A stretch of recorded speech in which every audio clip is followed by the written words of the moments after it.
You can support Unfound through Patreon, PayPal, and YouTube.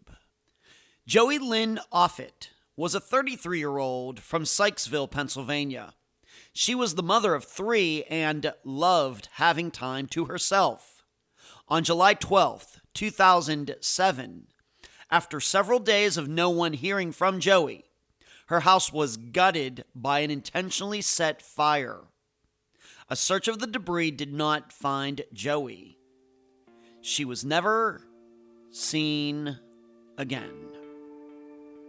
I'm Ed Dunsel, and this is Unfound.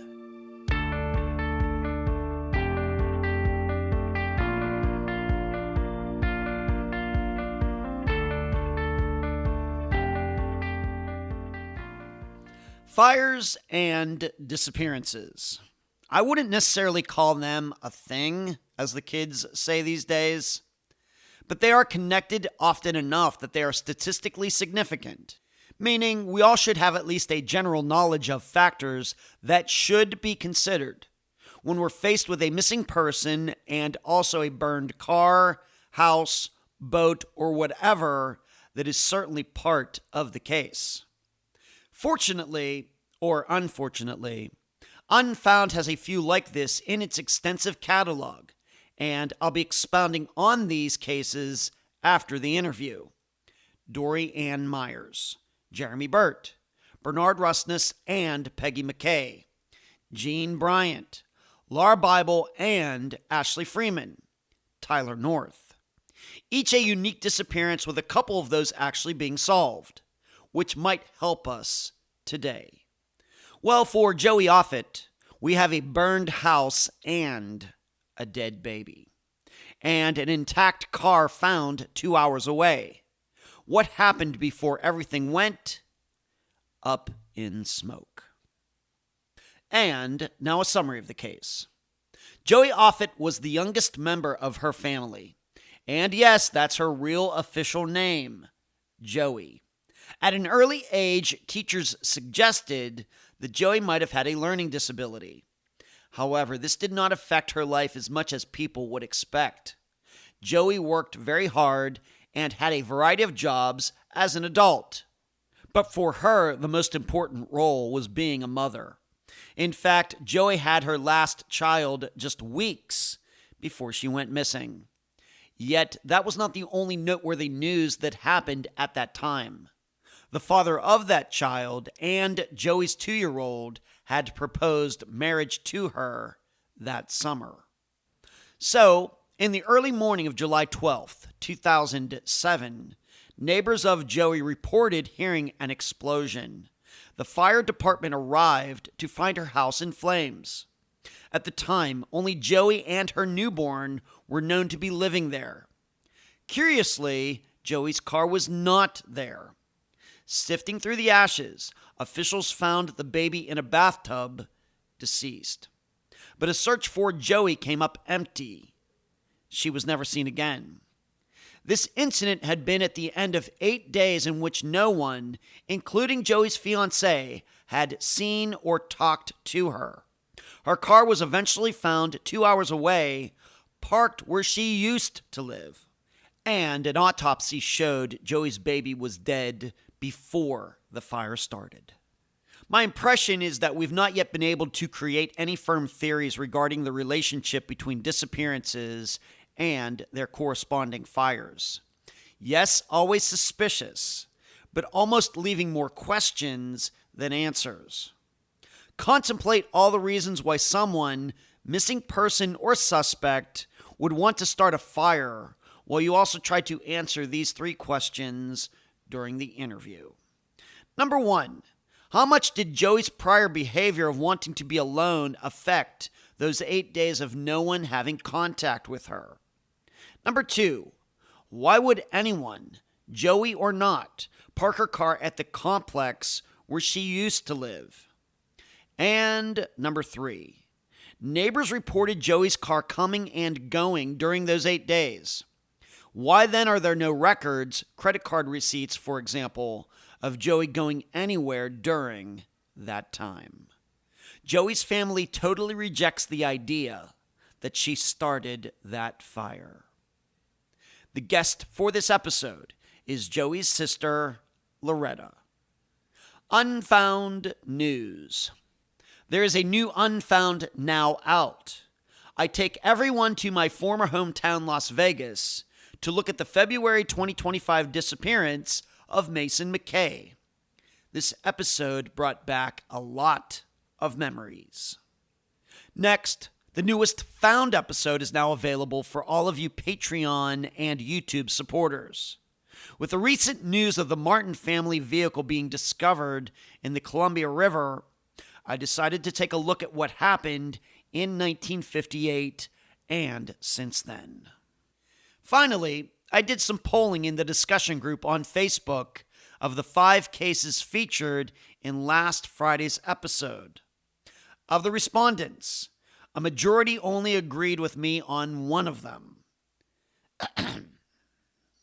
I'm so happy to have on this episode of Unfound the sister of Joey Offutt, Loretta. Loretta, welcome to Unfound. Thank you. Let's start here. You are Joey's sister. Just talk a little bit about how many siblings are there? Where did you grow up? What was it like growing up wherever it was with you and Joey and whoever else? Why don't you talk a little bit about that? Okay. I'm the oldest of 4 girls, including Joey. There is 3 older sisters total, as far as Joey is the youngest. Okay. The three of us, the first 3 of us are each about a year and a couple of months apart. So, we're very close in age, not too much age between the 3 of us. Then my youngest of the 3, there's 10 years difference between her and then when Joey was born. Wow. And I'm 13 years older than Joey. Oh, you were? Okay. Yeah. All right. And did that cause any, how close were you two being 13, maybe growing up and everything? Maybe once you became adults, maybe you're closer. But what about as your kids? I mean, you're 15 and she's 2 or something. Yeah. Joey was a beautiful baby. And I'll tell you, we spoiled her rotten. She was like a baby doll almost to us. That's funny. But, I was always really close with Joey, believe it or not. Mainly probably because I was a very young mom. So my oldest son and Joey are only about 4 years apart. Huh. And I was very close with my mother. So we had, hung out, did things together as well as, her being my oldest son's grandmother. So Joey grew up right along with me and with my son. And we were fairly close. Okay. What about what about the 2 other sisters? Close to them as well? Everybody, all your sisters get along? We were very close at one time, yes. Mm-hmm. Okay. Of course, I guess with me being the oldest, they always thought that I bossed them around. Those kind of things, as far as sibling rivalry, as I guess you would call it, growing up. But, my parents, they divorced when, I was about 16, 17 years old.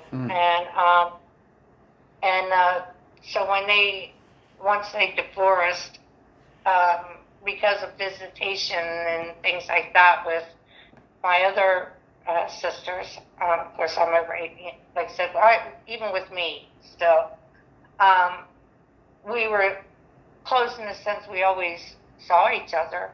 I didn't live far from them. I'd say we were pretty close. Okay. Very different, but pretty close.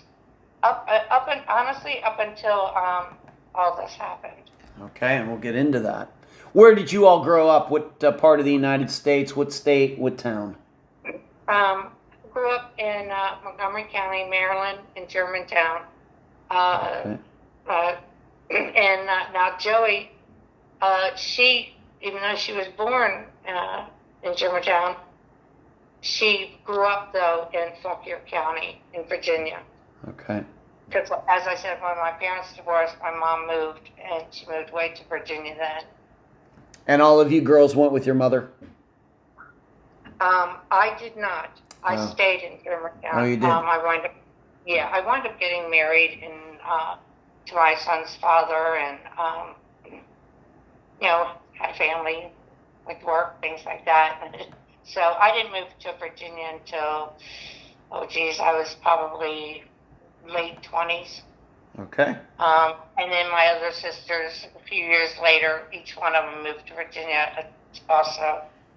Now my Joey and my other younger sister,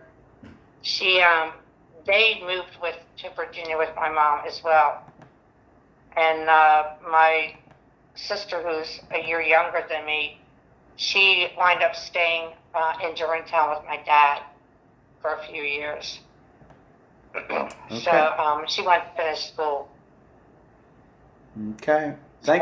Thank you for all that. All right, so we got a little idea about the growing up, how many kids there are, how close all of you were. Of course, unfortunately, there was a divorce mixed into all this, kind of a couple different states, different cities, all of that involved in your childhood.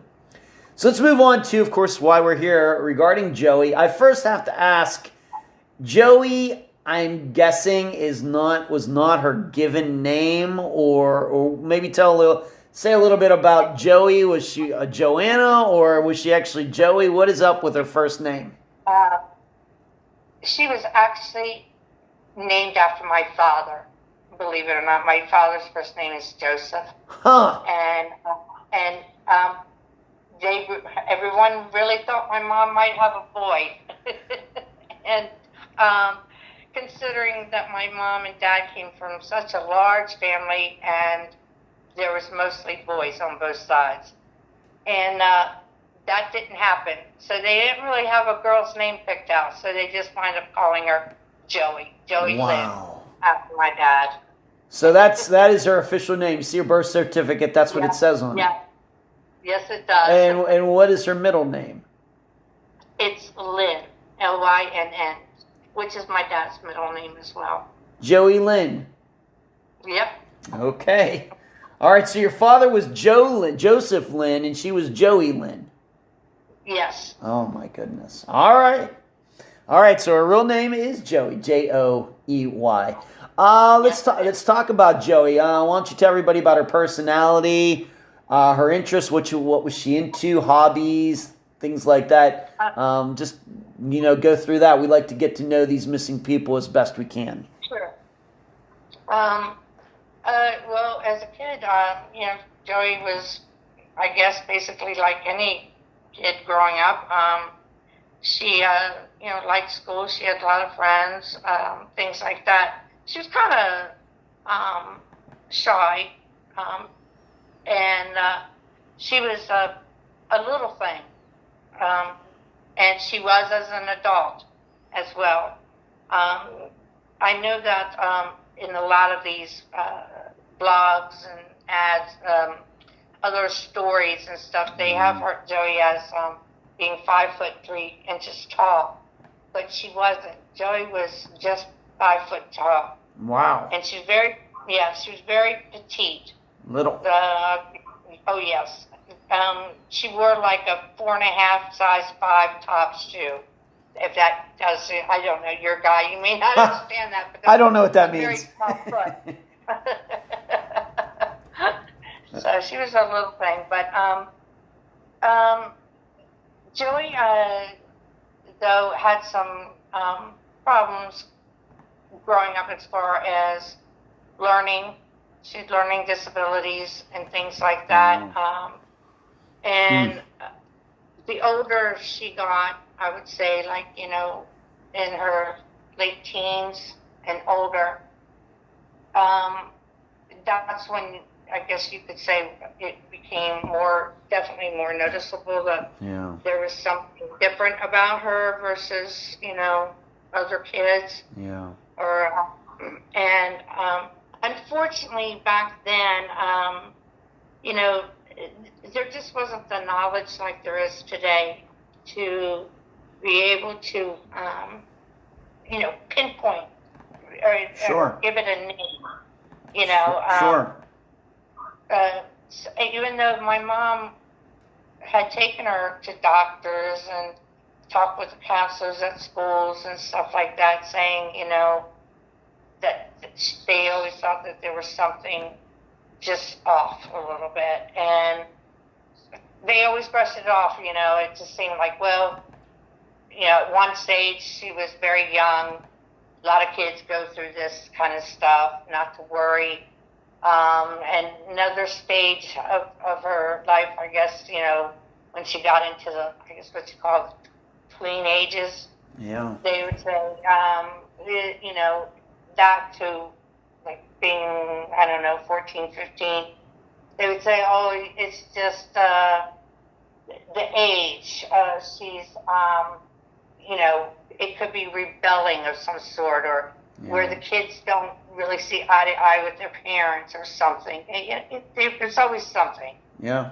But I would say that it wasn't until, like I said, she was in her late teens, early 20s that you could really tell. Her,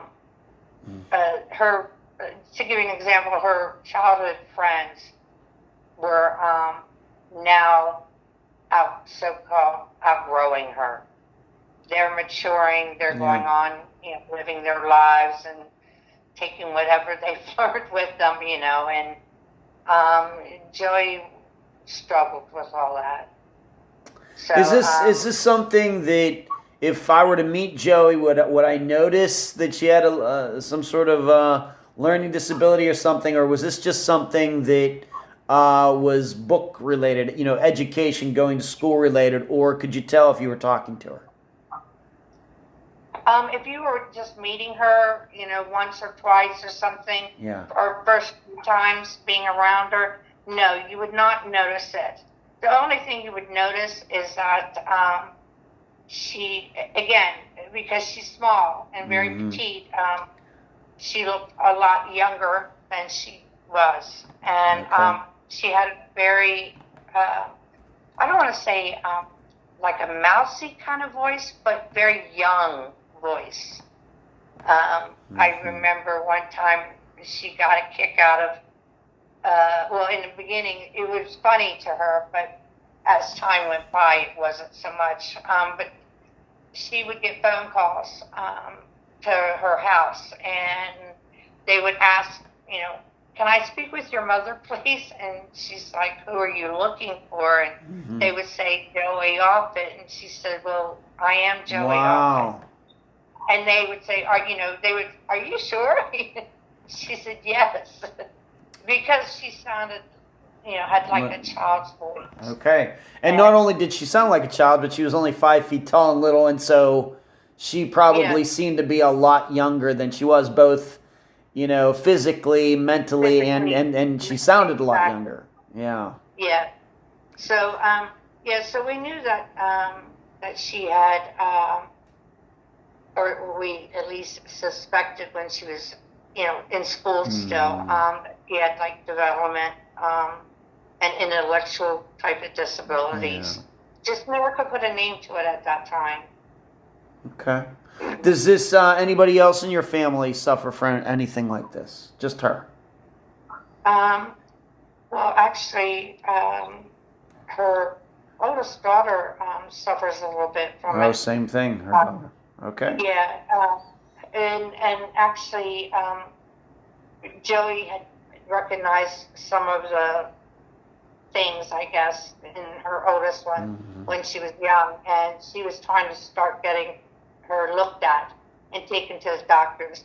But that's right about when you were hearing of things like you could get like certain tests done, you know, to find out that that's when, you know, the ADD, ADHD was more popular. Yeah. Because you never heard about that kind of stuff when we were kids. I agree. I'm just a few years older than Joey is now, would be now. I'm 54, should be 51. So you're right. ADD, ADHD was not something to me that really came until the 1990s. Seems my perception. Yeah, and even then, it wasn't something you heard about. It was, only occasionally maybe you would hear about something like that. But it wasn't until really late 90s, early 2000, I guess, that's when, definitely it seemed like everybody's being diagnosed with that kind of stuff. Okay. But, was she aware of this? Did she kind of understand that she was, I don't know how to put it, a little slower than other people, or just perceived reality, or just a little different than most other people, or what? Yes, I do. I don't know when she realized it, to be honest with you, but if we, as a family, would talk with her and mention anything, she would get it would kind of upset her, and she would just say, well, other people, struggle with, learning certain things or whatever, but I think, I know that once she reached her, probably mid-20s, late 20s, that she actually started to say that she knew something was different, but she said that she didn't think she was that different in the sense of not to be able to have very close friends. Yeah. I mean, she had a lot of friends. A lot of people knew her. Joey, she tried. She definitely tried to fit in, but she struggled. Okay. What were her interests? What was she into? What did she like going back to like the late 80s and early 90s? What kind of things was she into? Like I said, she did like school. When she went, when she was in school, she liked school. When she was, I don't know how old she was when she started, but I know she was in elementary school. My mom gave her piano lessons. She had private piano lessons. So Joey knew how to play the piano. Oh, okay. She took lessons for years, and I know that when she was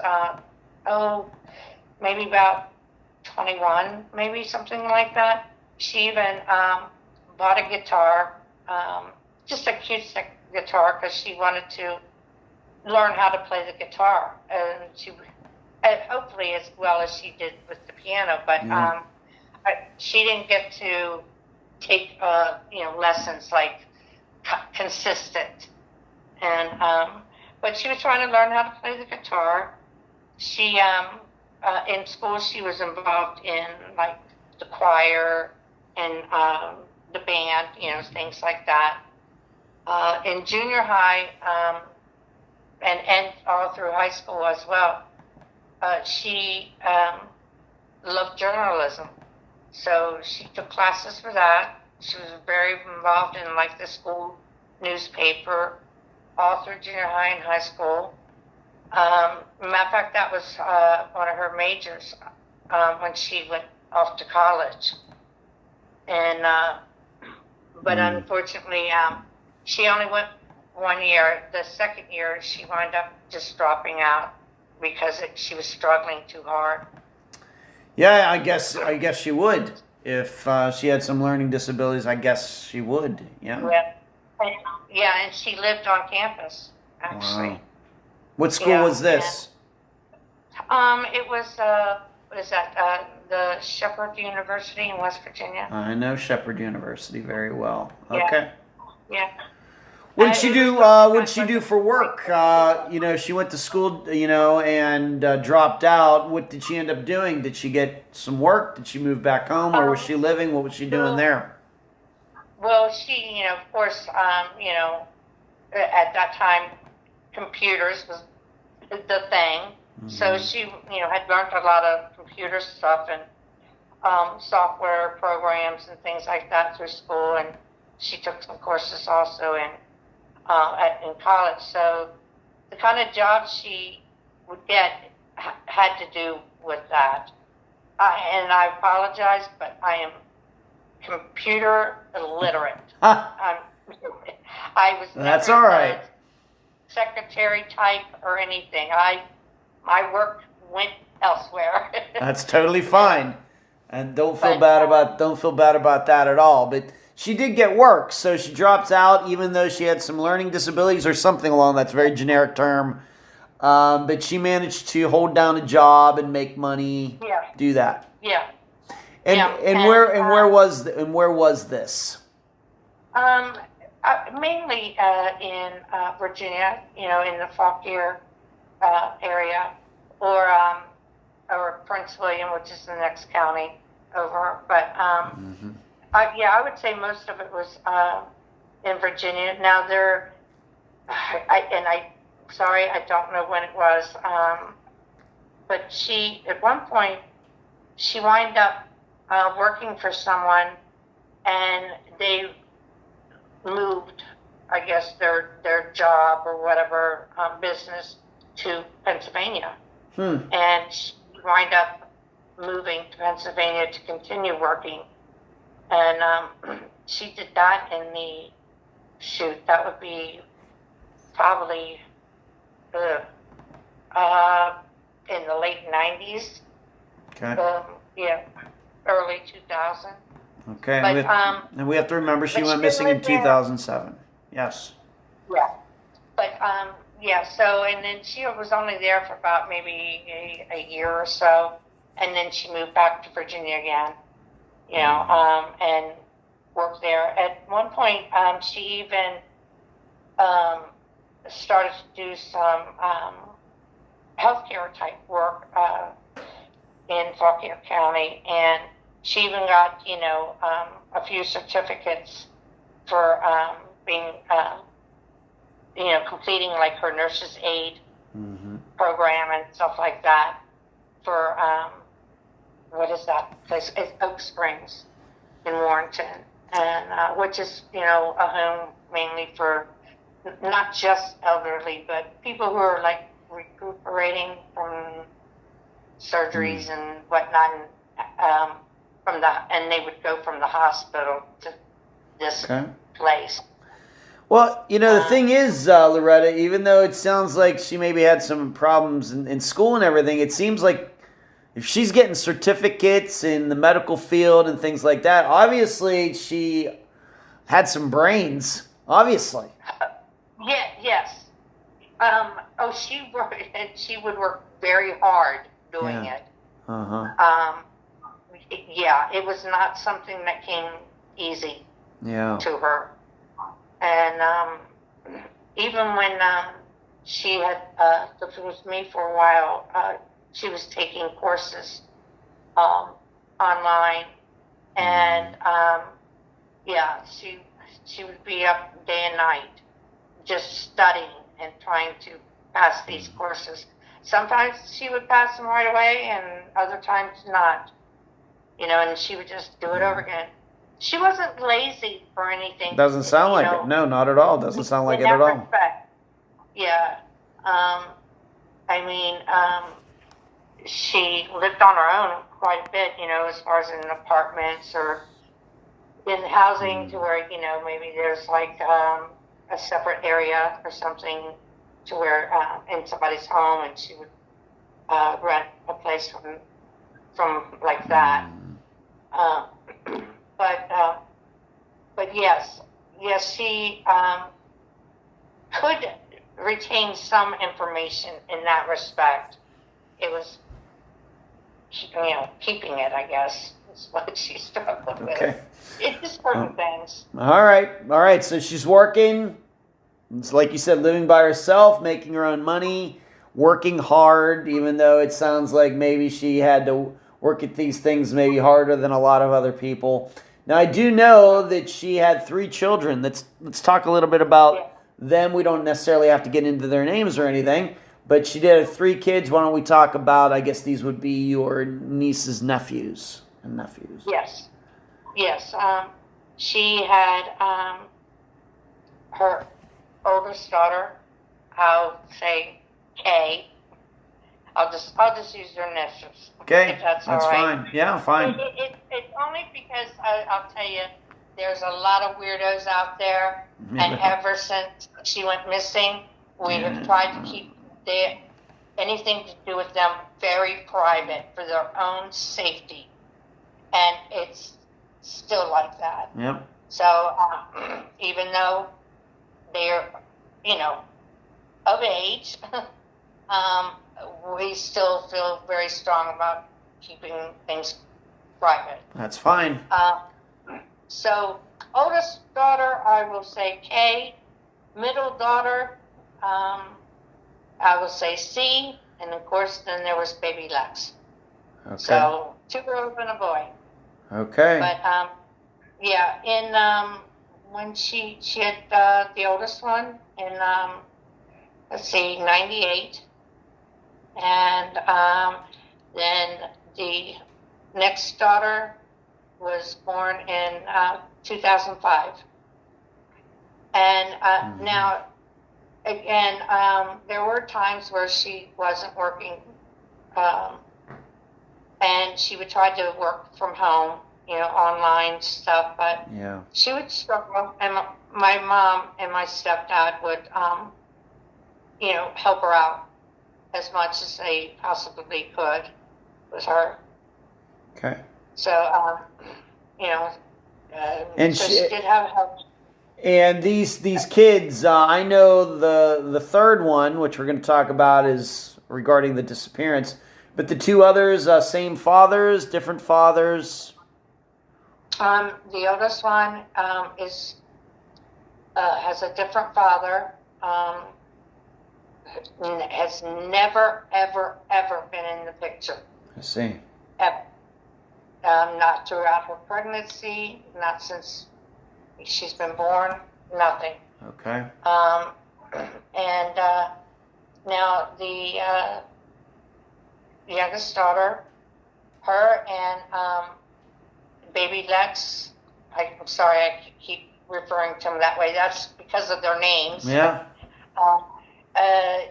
Yes, those 2 had the same father.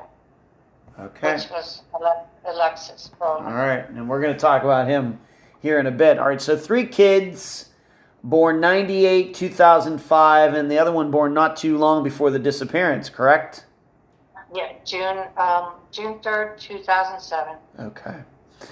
And so she has these kids, but at this time she's still living in Virginia. You have to remember this disappearance happened in Pennsylvania, but at this point, at least for the first 2, all living in Virginia? Now, the youngest daughter, she was born in Pennsylvania. Oh, she was. Okay. Yeah. Mm-hmm. All right. And so was Lex, baby. So those 2 were born in Pennsylvania. Okay, so I want to ask you, so I realized when she went missing, and we're going to get to the details of that she had one of her children with her. Where were the 2 other children, who were taking care of them, much closer to her, the time of her disappearance? At the time that she actually disappeared, the oldest one was with my mother, and the youngest one actually was with her dad. Okay. All right, and then the youngest one was in the house that we're going to talk about eventually, correct? Yes. Okay. All right, so let's move on. So we've gotten to know her, even though it sounds like she had some obstacles in her way. She went out, was getting jobs, working hard. Seems like she was getting a lot of family support. And maybe I should ask you this, how much, going, in the mid-2000s, how much were you talking to her and seeing her during that time? How much? Oh, All the time. Yeah, I mean, Joey, she would either come down and visit my mom, and I lived not too far from my mom at that time.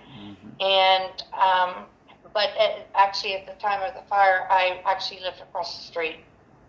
From 99 on, I lived across the street from where my mom lived. Wow. So yeah, we saw Joey all the time. Right. And the kids were very close with my mother. When the youngest daughter was born in 2005, Joey wanted to come home. She needed help.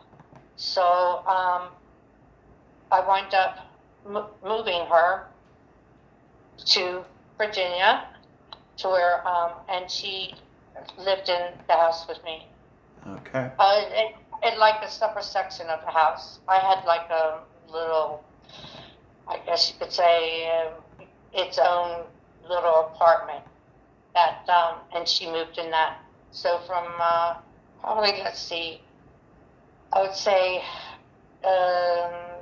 definitely by the end of May of 2005, she was living with me up until January of 2007. Okay, so you got to know her pretty well and got to see her pretty well and see how she was living her life. Yeah, we were always pretty close and kept in touch and things like that. All right, well, let's move on to this because eventually, you're going to explain it yourself. She said she was in Pennsylvania. She moved back to Virginia, but then she moved back to Pennsylvania again. I guess she's living with you, and then she decides to go back to Pennsylvania. Why was that? Well,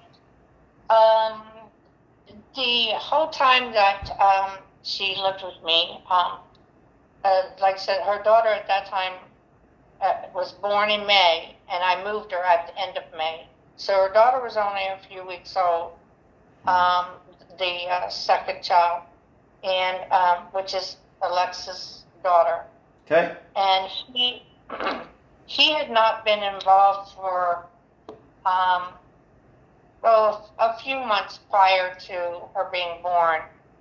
From that point all the way up until, I would say,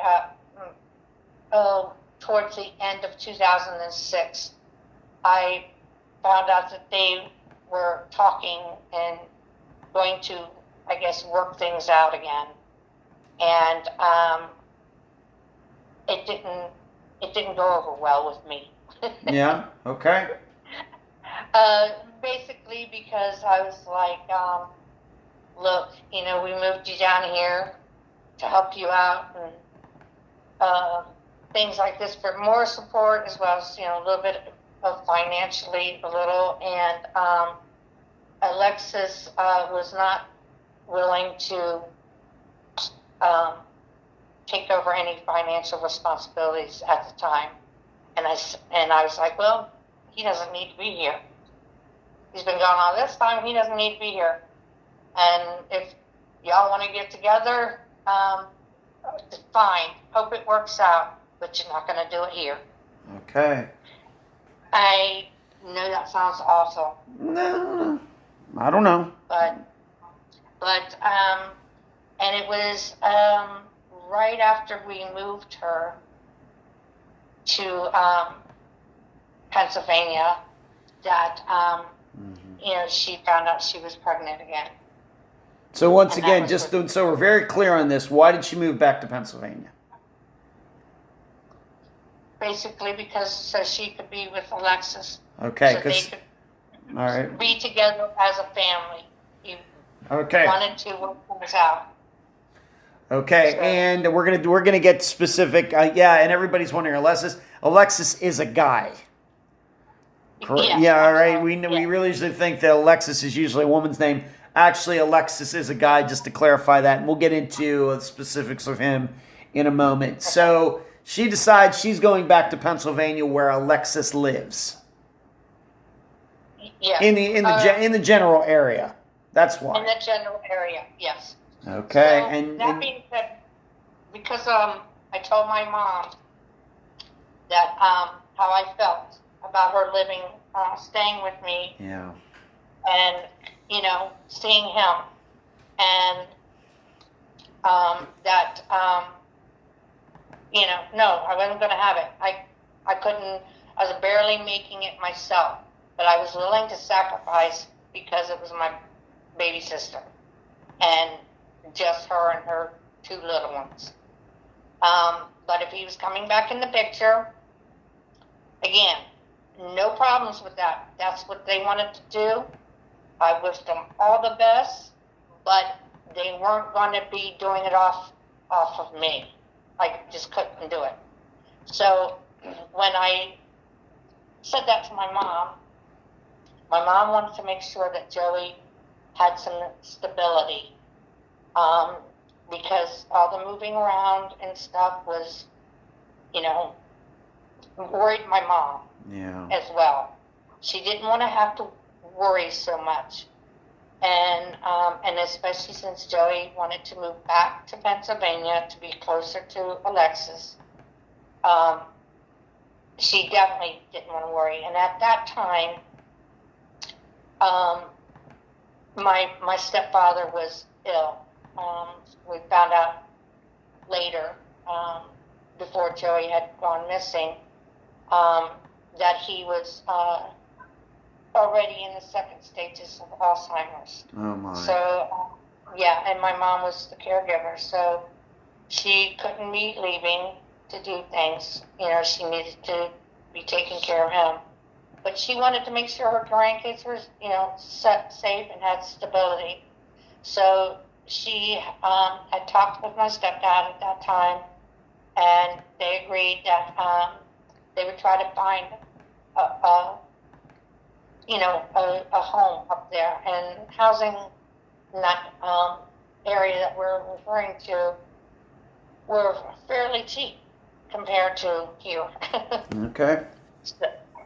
So that's what my mom did. My mom and Joey took a few weekends, and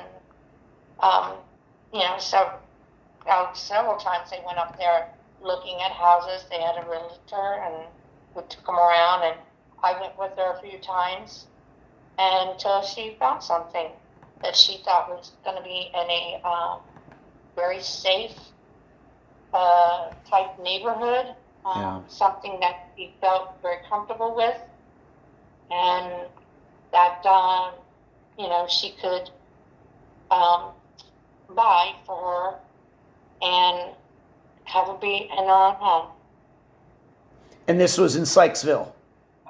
Yes. This is the house that we're going to get into it, but this is the house that eventually burnt down. Yes. Okay. And so Joey moves up there, and was she working? What was she doing for money once she went back to Pennsylvania? At that time, before she moved, she was actually starting to take some nursing courses again, because she wanted to go back to the Oaks. Excuse me. All right. I forget, but I think it was called Oak Springs. Hiring a babysitter is very expensive, almost to the point where you wonder, is it worth you even going to work? But as well as she did have some help, like she had, I believe, food stamps at that time. So she, got a little bit of help like that, but that's still not enough to live on. Okay. But so that's what she was doing before she actually moved. So did she have like a 9-to-5 job to go to at that time? No. Okay. I think when she first moved to Pennsylvania, that she was looking for work to hopefully do out of her home. To, earn a living that way. Mm-hmm. But she didn't make it very long, did she? No. Okay, thank you for explaining all that. So she moves back there. Your mother decides to buy a house up there. Joey moves into it. Yes. Okay, in a Sykesville, very little town, and there's like churches on all sides of this house. Oh my God, yes. Yes, there is. Okay. I'm literally within feet. I know. And I'm going to do a map video so people can see that. All right, so let's move on to this. Let's talk. Of course, you mentioned his name many times now, but there's this guy. His name is Alexis. Yes, it is a guy. And how did the two of them meet in the first place? If I remember correctly, I believe they met through a mutual friend. Joey had met this person, I think, at one of her jobs. And he was a very nice person, and him and Joey were friends. And then I think because he was from Pennsylvania, from that area up there, I believe the Clearfield area is somewhere up there. And it just so happened he was friends with Alexis. So, Okay. And if I remember correctly, I believe that's how they met. Okay. What year do you think this approximately was? It was, I would say, at the end of 2003, very beginning of 2004. Okay. So at the time of the disappearance, they had known each other for over 3 years. Something like that. Yeah. Okay. And you did say that the child that she had in 2005 was Alexis's? Yes. All right. And then the third child was also his? Yes. Okay. And so they're in let's have a relationship. Of course, she's back in Virginia, and then she wants to go back to live in Pennsylvania so she can rekindle this relationship with Alexis. Of course, they already have one child together. And we know people do that. Right. They go apart and then they think, well, maybe we can work it out for the kids or something along those lines. Sometimes that works, sometimes it doesn't. All right. And when it comes to the second child, who had more custody of the second child, Alexis or Joey? Joey had custody of all her kids. Okay. All right.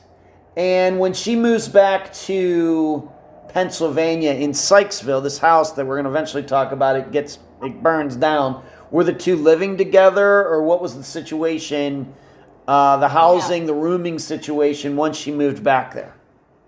No, he was not living with her. He was living, he rented someplace, I believe it was in Phillipsburg. And then he moved in at some point with his dad in Clearfield.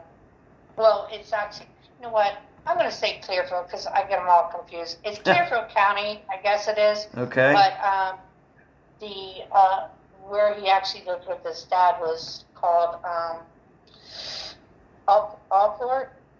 I think I'm saying that correctly. Alport, I believe was the town. Okay. But about a half an hour, about 40 minutes from where Joey's house was in Sykesville.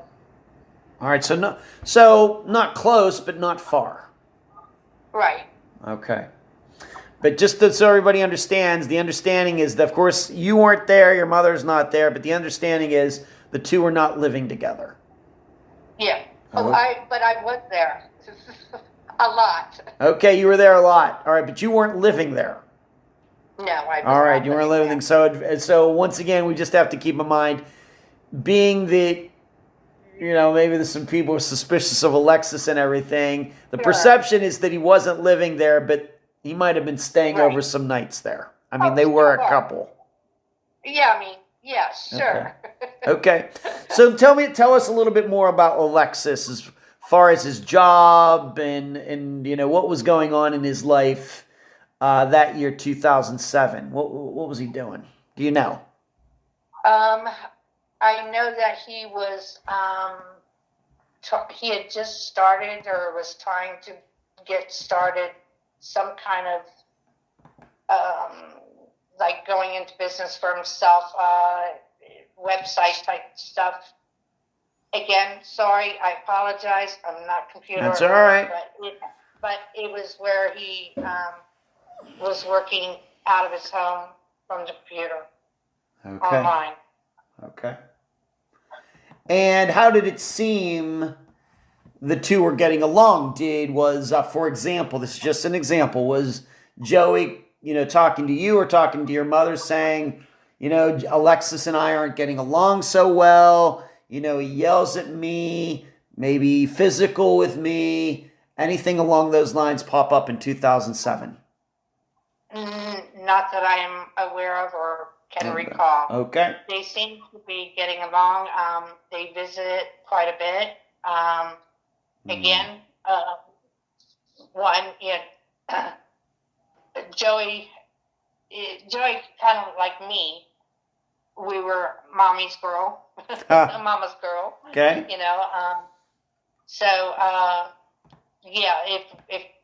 If we weren't talking to her on the phone, we were definitely visiting. And the grandkids, of course, like I said, especially the oldest one was really, really close to my mom. The middle one, she was still, little. She was only 2 when the fires, happened. Mm-hmm. And she had just turned 2 years old. But, they came down quite a bit visiting. And if Joey, she may not have always came with Alexis, but he was there quite a bit. He was there for holidays and dinners and things like that. Okay. So they seem to be, okay. Okay. And I have read, were they engaged at the time of her disappearance? Yes. They were. I know that we heard things that he said differently afterwards. Mm-hmm. But, we heard about that, I guess, when some interviews were done a couple years after. But yes, matter of fact, the weekend of the last weekend in June, everybody's celebrating 4th of July. Yeah. And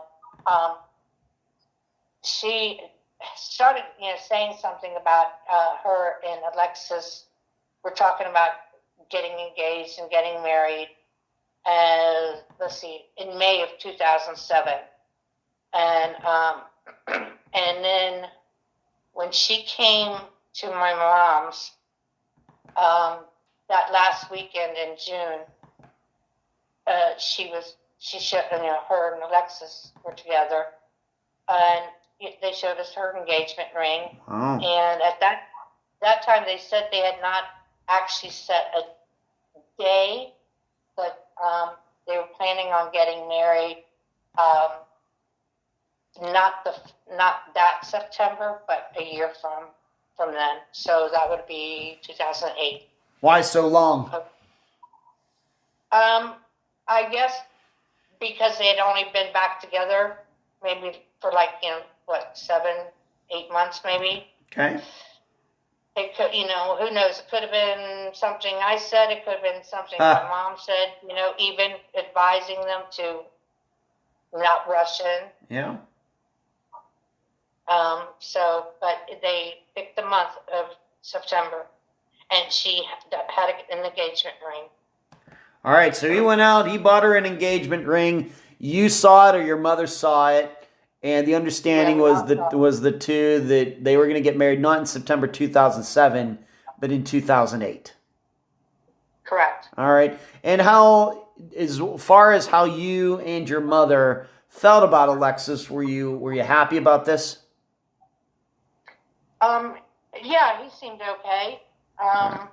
Okay. And yeah, it seemed like things were okay. And I mean, there's not a whole lot you can say to someone who is an adult. That's true. Good point.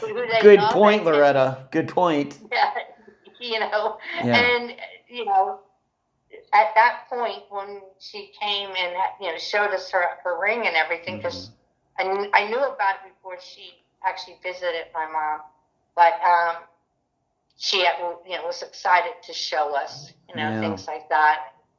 And hey, they have 2 kids. That's right. Good. Glad things are working out. That's right. Okay. I should ask you this. Alexis have any other kids with any other women? Yes, he did. He did. Yes. He had 2 children. He had a son from one woman and a daughter from another. All right. So just so we're keeping the math straight, he had children with 3 different women. Yes. All right. Guy gets around. Evidently. Okay. At least in that department. All right. And do you think that was Joey aware of all of these other women and these kids? Oh, yes. Yes. Okay. She did. I don't know at what point she knew, but she did know about him. And we had met the son and even the daughter. The son actually, when they had met and when we first heard about him, his son actually lived with him. He had custody of his son. Huh. Okay. Yeah.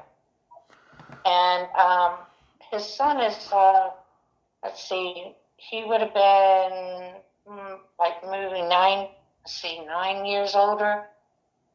Let's see, I believe he's 9 or 10 years older than their daughter, the one that Joey and Lex had together. Okay. All these other women also live in Pennsylvania, like in central Pennsylvania, in that area. To your knowledge, if you don't know, that's fine. Yeah. They're all in the same area. I don't know exactly where the mother of the son lived at that point, but I think she was from Clearfield, I believe. And the mother of the daughter, who was a few years younger than the son, she, I know, I believe at that time, they lived in Lancaster area. All right, so Eastern Pennsylvania. You probably are more familiar with those towns than I am. Well, I am from Pennsylvania, but I'm from Western Pennsylvania. So you get into Eastern Pennsylvania, and I start losing track of places. But I know Lancaster is in Eastern Pennsylvania. Yes. Yeah, and he had I don't know what the ordeal was with custody with them. I don't know if it was a joint custody or just the mother had custody, but I know that he had visitation at every other week type thing, and she's spent a lot of time in the summer with him. Okay. All right. So that's what was going. It seemed to be very much involved in the daughter's life as well. Okay. So that was what was going all there in 2007. I have to say that it seemed like things were going fine for Joey. She's getting engaged. She seems happy. Doesn't have any complaints about Alexis. She has a new baby. She's back with the guy who is the father of 2 of her children. She doesn't sound like she's complaining too much. So I guess 2007 overall was a pretty decent year. Yeah. Okay. Yeah, I mean, it was a rough, nasty winter, if you ask me, but... all I'm asking is about her personal life. I mean, I'm not getting into the weather. I'm just asking about Joey's personal life. It seems like it was okay. Right. Okay. And like I said, she found out she was pregnant again, so she was kind of homebound a little bit, Okay. All right, let's move on to this. Let's move up to late June into July of 2007. You've already stated that the weekend before she went missing, I don't know if you went up there, but did she go back to Virginia and showed off her ring and all of that? Yes, and that would have been, like I said, the last weekend of June in 2007. Okay. And she she actually came up, one, because my mom had not seen the baby yet. Mm-hmm. And she wanted my mom to see him. Yeah. And my uncle, who lives in Maryland, always had a big pig roast every year. So she had not been in like 2 years to that pig roast, and she wanted to go. So also, to show her family off and everything, and see her family. So she came up to the 4th of July picnic thing, and afterwards she spent the night with my mom at my mom's house. And it was her, Alexis' son, from, another woman. And then it was the 2 girls, Joey's 2 girls, and the baby. They also knew that the girls were going to be staying with my mom for a couple weeks because they wanted to spend some time in the summer with her. And so those were the reasons why they were there that particular weekend. All right. So she eventually goes back to Pennsylvania. Of course, that's where she went missing from. During those days, let's just say July 2nd and 3rd, did you speak to Joey? Did your mother speak to Joey? Did anybody you trust speak to Joey those July 2nd and 3rd? That would be Monday and Tuesday of that week. I checked. Yeah. July 4th of 2007 was a Wednesday.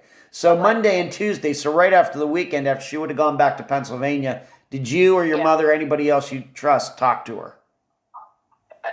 My mom did. My mom had talked to her because, they had talked to her, let me see, she went back on a Sunday. July 1st? Yes. And they went back home that night.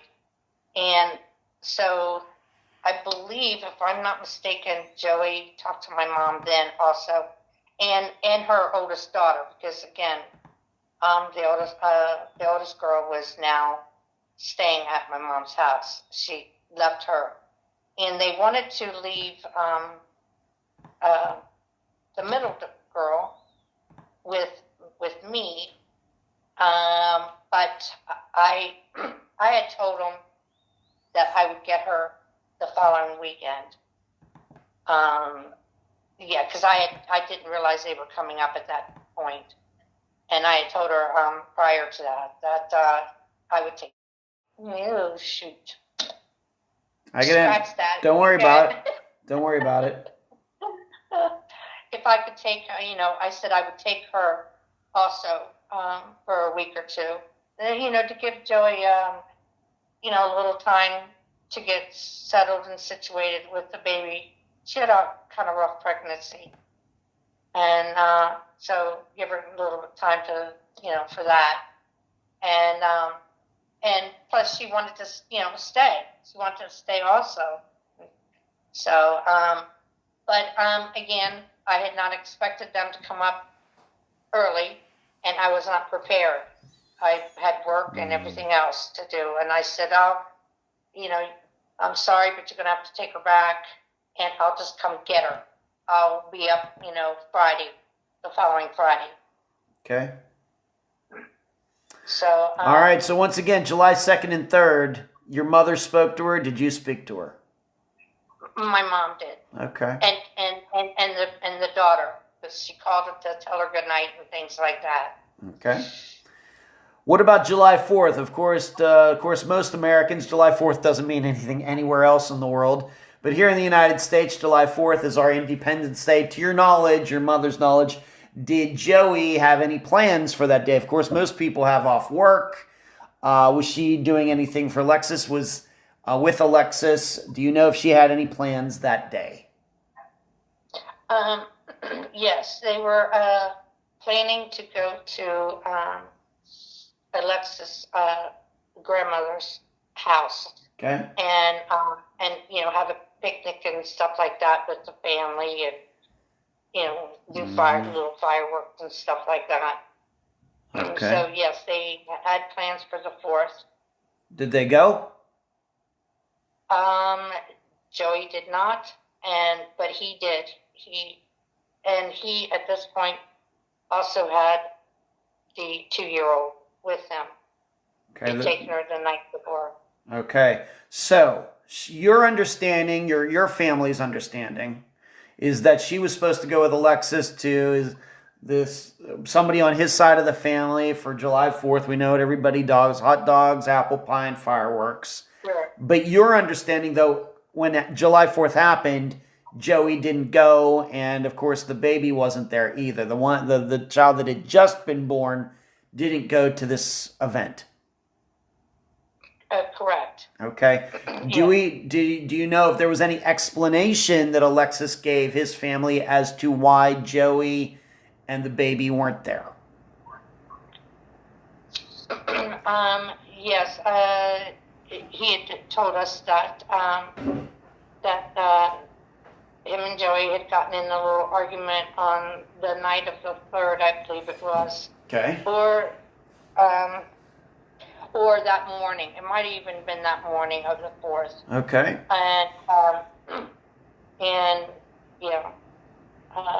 She didn't go. Okay. So that's what he says. That's what he tells people. That's what he told you. That's what he told his family. And that's why she didn't show up. That was his story. Right. Okay. And did anybody see or talk to Joey that day? Of course, he leaves. That day, though, did anybody, like in your family, try to call her? Anything like that? Oh, yeah.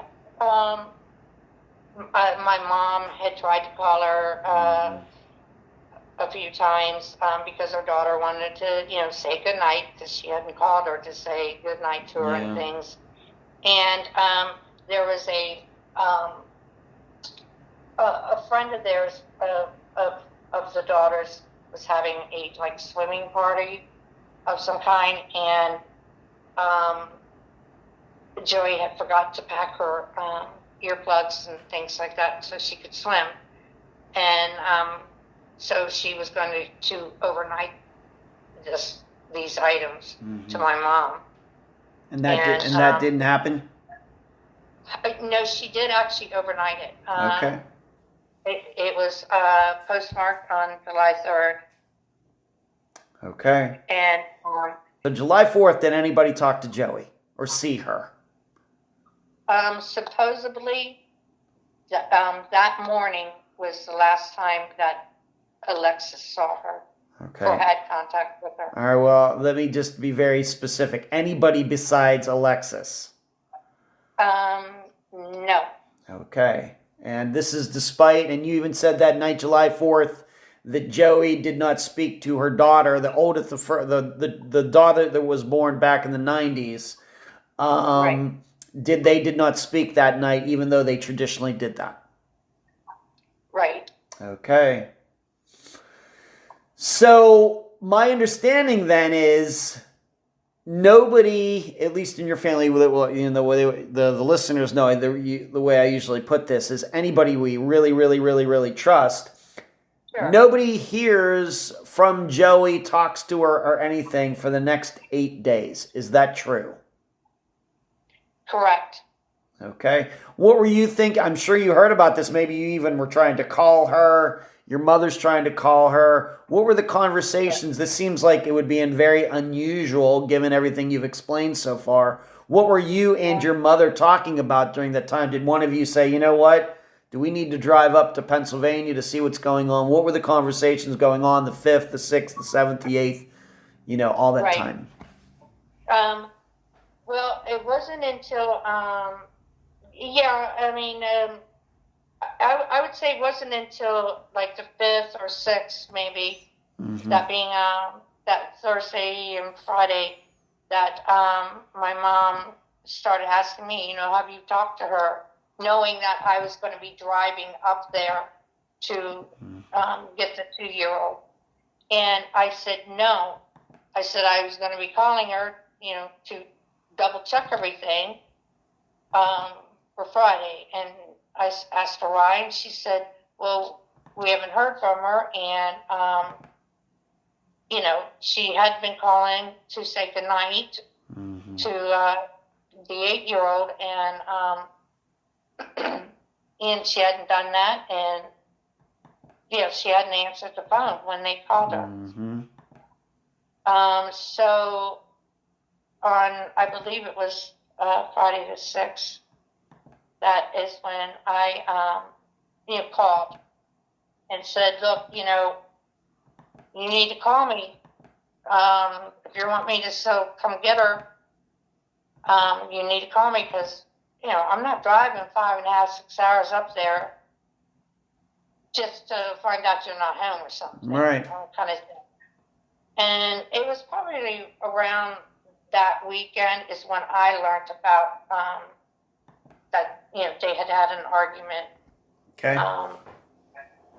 And it was because I think my mom told me over the weekend about that. Okay. When you couldn't reach, or maybe your mother, whoever in your family couldn't reach Joey, did you try contacting Alexis instead? Yes. And I'm pretty sure that my mom had already spoken to Alexis by this point also. But yes, wondering, have they heard from her? And that's actually how it came about that my mom found out about the argument. And Alexis told her about it. And he said, that he had tried to call her and even, stop by the house. And she wasn't answering the door and stuff. And, he thought she was just having one of her moments. Okay. And honestly, that's the way we all thought. Okay. Because this was, for her not to answer the telephone, but be at home, was not something that was unusual. Interesting. Okay. But what the story, though, is Alexis also said he was going over there, and I guess her car was there. We're going to get into her car and everything.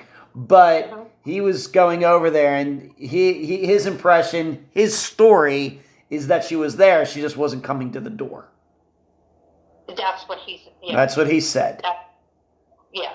Okay. That she did not answer the phone, and she did not answer the door when he came by. Okay. And we should make this clear. If the place was locked up, Alexis did not have a key to get in. If he wanted to get in, he would have had to break a door or a window or something. Absolutely. Okay. And so I'll ask you also. Joey lied, unless Joey did lie to my mom and, to me. No, he absolutely did not have a key. Okay. I'm just going by what you're understanding. We know it might be possible, but your understanding was he doesn't have a key. That's right. It's very possible that sometime he could have taken her key and gotten it copied without her knowing, but there's no proof of that. Exactly. Okay. What about the neighbors? Of course, the neighbors. What did the neighbors see? Of course, this is now after the fact, after a lot of things happened, but to your knowledge, what did the neighbors say? We got these churches there. I've been on Google Street View. There are houses all around there. Did neighbors happen to see Joey, her car being moved, anything like that during this time? According to their investigation, yes, there supposedly was a youth pastor who says that he saw her on July 5th, Thursday, July 5th. Okay. And he said, supposedly, the reason why he, is so adamant about that date is because of,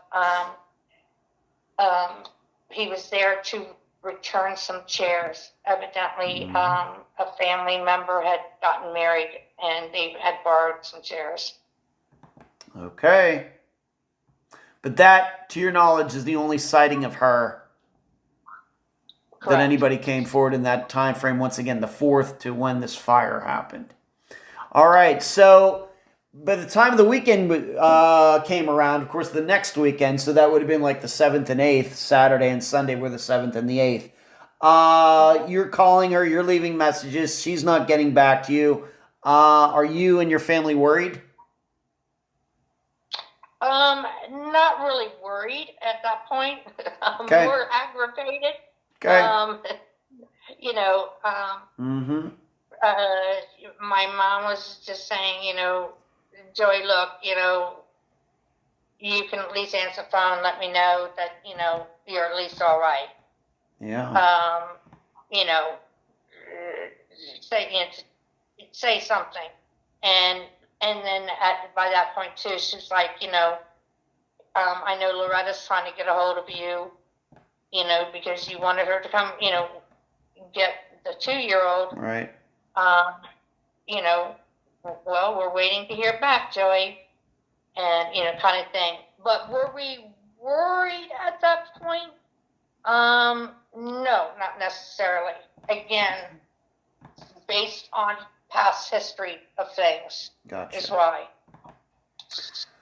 All right, so let's then move up to the fire. How do you find out that there was a fire at the house where Joey was living? How do you find out about it? A state trooper, Virginia state trooper, and you know what? They don't call them state troopers in Virginia. Sorry. State police. Yes, state police, and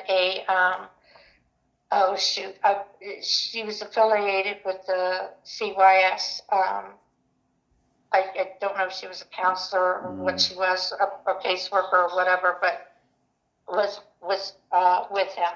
And I was outside working in the yard, and they approached me and asked me some questions in reference to Joey, as in, like, did Joey reside there? Things like that. And then they asked, about my mom and where my mom lived and things like this.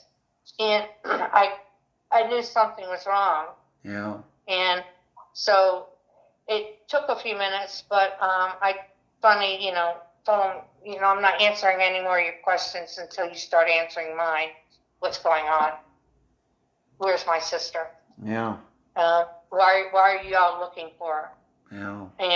Has she done something? And finally, he said no, but that there had been a fire. They said that there had been a fire, and but they couldn't find her.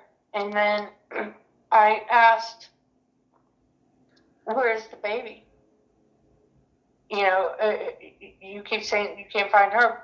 What about the baby? Where's the baby? And they asked me, what baby? So I had to tell them. Okay.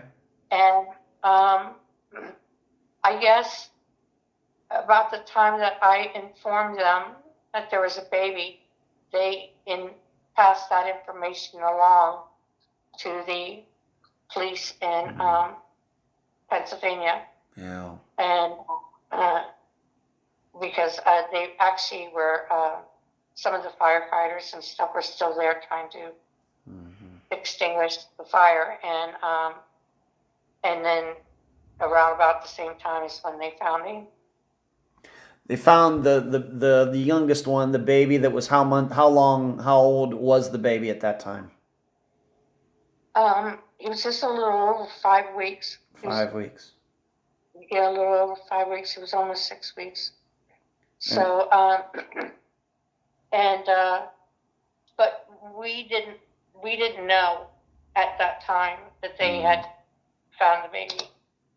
They just said they weren't aware of any baby, and that they needed to speak with my mother, and they had a phone number, a contact number to these troopers in Pennsylvania that was handling the case at that time, who wanted specifically to speak to my mom.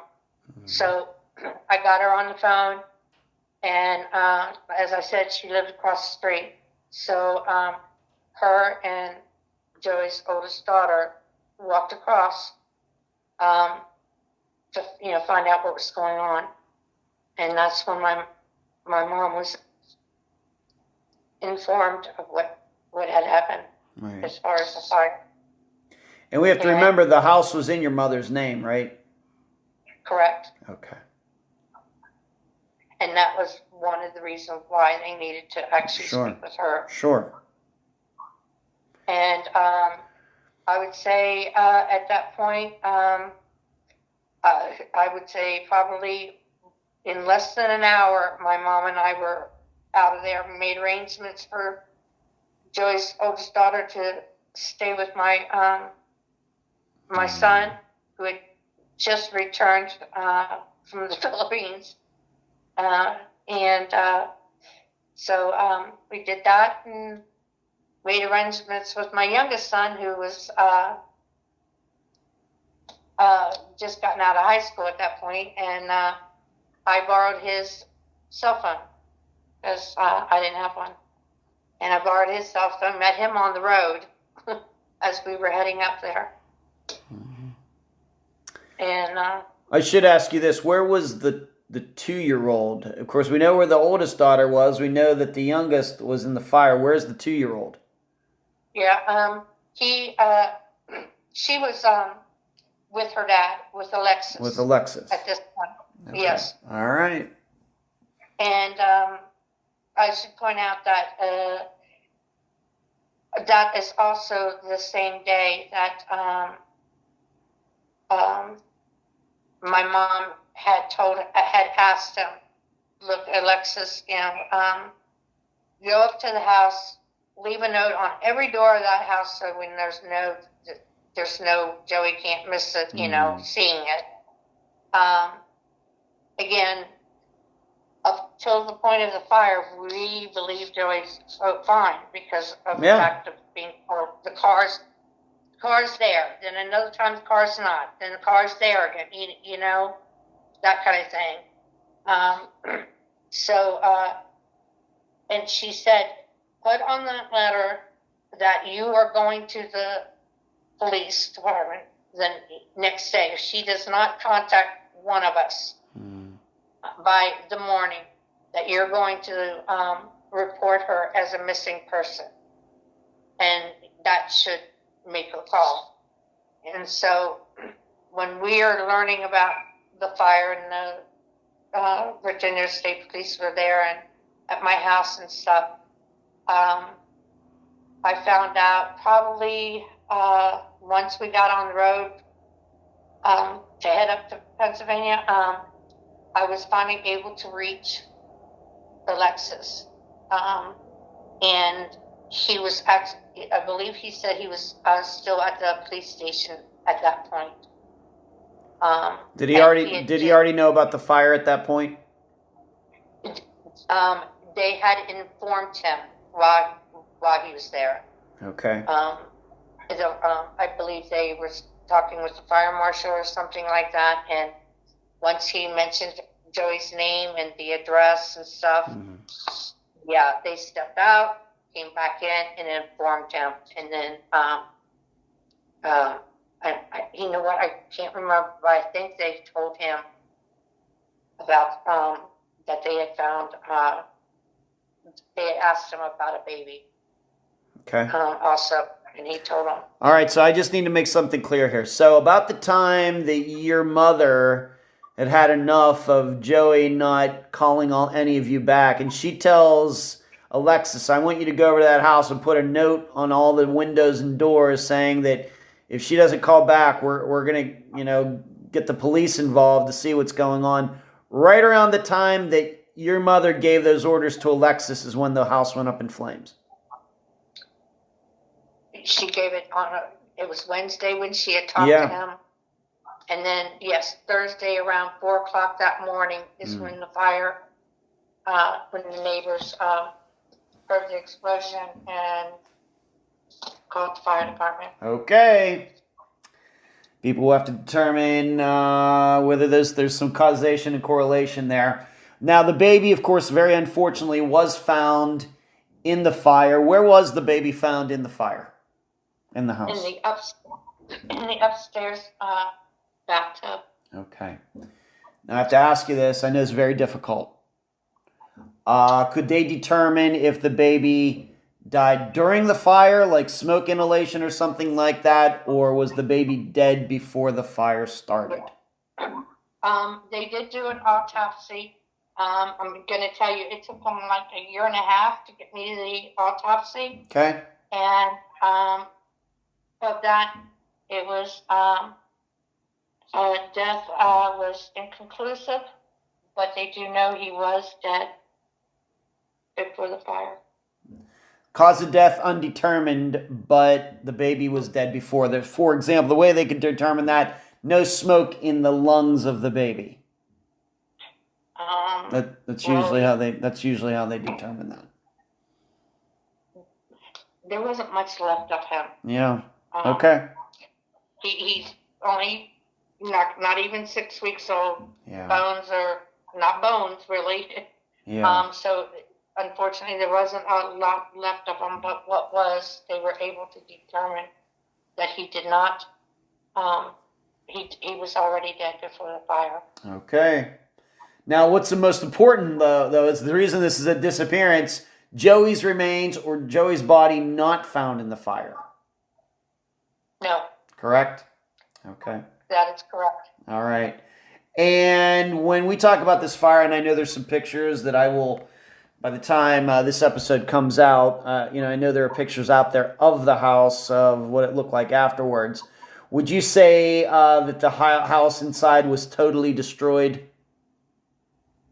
Was it fairly complete? No. We were kind of led to believe that it, burnt down, kind of like to the ground kind of thing. Yeah. So when we got there, no, it was not. It was not burnt to the ground. There was some areas that evidently did not catch fire. Mm-hmm. I guess the fire department would only, a block away maybe. Yeah. So from what I understand, they got called fairly quickly, and it was definitely according to the filming that was done at the time, it was definitely a blaze. Mm-hmm. But it was not totally burnt down. All right, so it was what they call gutted. The interior of the house burned, but the house is still standing. The walls are still standing, the outside walls. Mostly, yes. Yeah, okay. A lot of the roof area was gone. Some of the siding was all, mm-hmm. gone. And inside was not 100% burnt, but it was burnt. And, they did conclude that it was arson. And based on the fire marshal report, it was the fire was set in more than one location. With gasoline? That was not determined, I don't think. Okay. All right, so the fire started in multiple locations. What instigated the fire? What was actually burning? What caught fire? Undetermined. Was there what they would call an accelerant? Not sure what it was. Right, an accelerant. Okay. Exactly. Okay. Now, you did say the neighbors said they heard kind of like an explosion. Was there actually an explosion, or was this just like windows being busted out because of the internal heat? Or do we know? Yeah, I believe he described it as like an explosion. I see the neighbor across the street on the corner there of the same road. He said that he was, I think he said he was awake because he was walking the dog or getting ready to walk the dog or something. And that he reported the fire and said something about, you're right, it could have been the windows or something. Okay. But it was a noise, a loud noise, like Okay. And when he looked out his window, I guess he saw that it was in flames. Okay. So once again, we have this house. We have that goes up in flames. Fire department determines it's arson.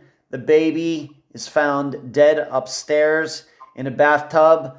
Coroner's report comes out much later, stating that the baby most likely was dead before the fire ever started. And Joey, as far as we could tell, not in the house. Now, what's something else important about this, though, is her car wasn't there, correct? At that time, her car was not there. Okay. All right, so you get up there. I'm sure this is all. So we'll move on to this. We're going to move on. So this is what we have going on now. And I want to move then to July 13th and the few days after that. What is your family thinking? Of course, you don't know about the baby information quite at that. You know the baby's dead, but you don't know what they're eventually going to find with the coroner's report. You know the house has been burned, but you wouldn't know at that time that it was an arson. That would take time to determine. And when you know that Joey's not there and her car's gone, what is your family, you and your mother, thinking right at that time? I immediately thought that she's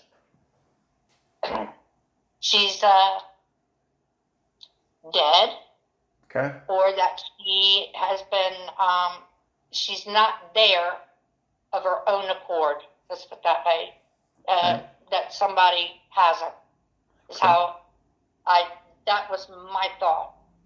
And, but, who? Okay. You aren't, I guess what I'm asking you is, you're not thinking that Joey herself started this fire? Absolutely not. Okay. No. I don't think there is like any family member or anyone who knew her. I don't believe anyone ever said they thought she did it. Okay. Who filed the missing persons report, and do you think the police, once you filed this missing persons report, of course, they find out that her body's not in there, and they know her car is gone. We're going to get to the car. It was eventually found. But what do you think the police's, the department's, the investigators' ideas were? Were they along the same lines, or do you think that they were much more suspicious of Joey at this point? Well, in all fairness to the police department, statistics, the percentage is very high as far as, it's either the mother would be, being Joey, it would either be her doing I'm not asking for statistics. I'm just asking, yeah. What do you think the department's ideas were at the time? We don't even need to get into statistics. I'm just asking you point blank, what were they thinking? Do you know? Well, they were looking for her as a what do you call it, a person in question, or whatever. Then when once her car was found, if you ask me, they weren't looking really so much anymore. Okay. I mean, yes. Did they still want to question her? Yes. Had they received anything at that time to make them think that Joey herself was a victim of foul play? I don't think so at that time. Okay. And then the next person questionable would have been Alexis. All right, we're going to come back to him. Let's move on to this. Of course, Joey's car was eventually found. How long did it take for the car to be found, and where was it found? It was found on the 15th, I believe it was. Okay. And it was found located at the Nittany Garden Apartments in State College parking lot in an apartment complex. And this is an apartment complex where she used to live there. Yeah, about 3 years prior to that, yes. Huh. And Right. and were they ever able to determine how long the car had been sitting there before it was found? I know that they had questioned some of the neighbors, I guess, there, the people in the complex. Okay. And somebody said that they saw her car parked there, and but they weren't really sure, like, exactly what day it was up there. All right, They so just know somewhere close to the 15th. They know that they had saw it, or that either that or they reported it there. So we're not sure if it was. We're not sure if it was parked there the 12th, the 10th, the 14th. Not sure. Right. Yeah. Okay. How exactly, your understanding, Loretta, how was the car found? Was it like be on the lookout for this car? Was it parked illegally? Do we know why it even caught anybody's attention? Yes, from the time of the fire that it made news and stuff. Yes, they gave a description of her car, and I believe a picture even, and tag number and things like that. And then somebody evidently reported it like on the 13th, I believe, that Friday, that they had seen Joey's car parked at the apartment complex. Yeah. And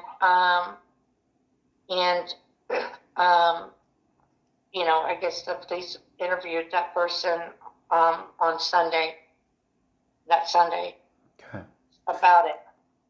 So unfortunately, nobody saw the car parked there. Nobody knows how long it was there. All we know is the car was in this complex, and coincidentally or not, it was the place where Joey had lived 3 years before that.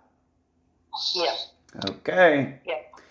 In the same complex. All right. Anything unusual, the way you understand with the car being found, anything unusual about it? Was it locked? Was there anything in it? Was it damaged? Anything? I don't recall anyone saying anything about it being locked. But yeah, the thing that was unusual when the state trooper showed me a picture of the car parked. They took pictures and stuff of it there. It was backed in, and I told them immediately that Joey was not the person who drove that car and parked it. And then when I got a closer look of the picture, there were some other things that I had mentioned that I did not believe it was Joey. It gave me reason to believe it. The reason why I stopped backing in, it's because my sister was not a very good driver. Okay. And definitely no parallel parking, and never would she back in. Never. Okay. She'll pull in, but not back in. And it was so straight in between those lines. All right. And evenly so that, no, it was not her. Okay. All right. And you're not sure if it was locked or not. Well, was there anything in the car? Any of her possessions, cell phone, purse, anything that They did not mention anything. Okay. And at that time, you got to remember, at that time, people didn't really have cell phones. If they did, you bought them like, what do you call them? I think back then, track phones was the thing. Okay. Was just coming out. And no, Joey did not have a cell phone or anything.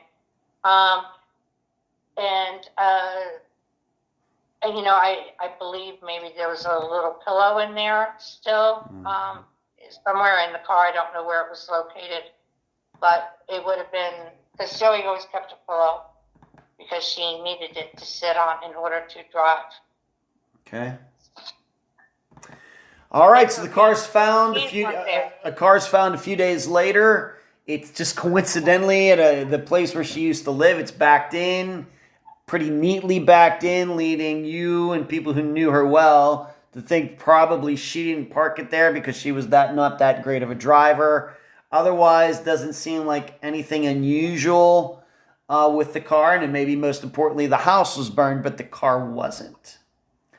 Okay, moving on, let's talk about Alexis. First of all, we'll start here. I'm guessing you spoke to Alexis. I'm guessing your mother spoke to Alexis. What was his reaction to finding out about the fire and then also finding out that his baby was dead? What would you say your opinion about his reaction to these two topics?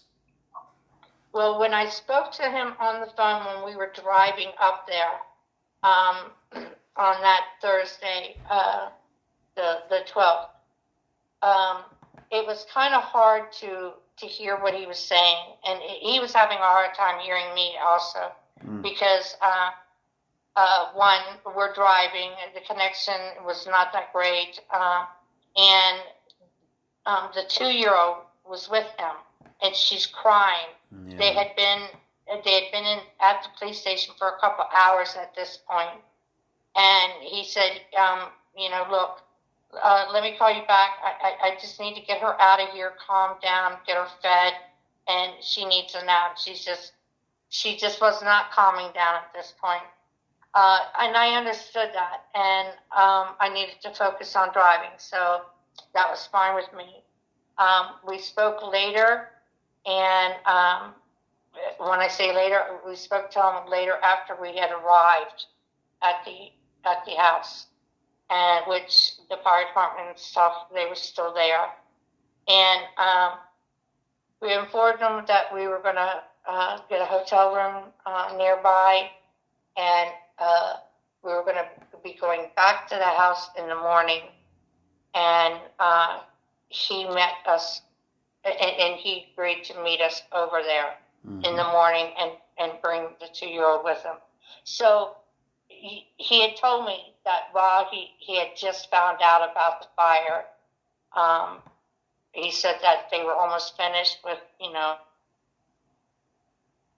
giving all the information for missing person type stuff. And then they had left the room, came back in and informed him that, did you know, were you aware of the fire? And he told them no. And he, seemed, like I said, when I was talking to him, he seemed to be upset. Again, it was kind of hard to hear each other. What about when you saw? What about when you saw him in person? Okay, when I saw him the next day, I had just walked out of the house. My mom and I were inside the house, seeing looking around and seeing what we could salvage for the girls at least. And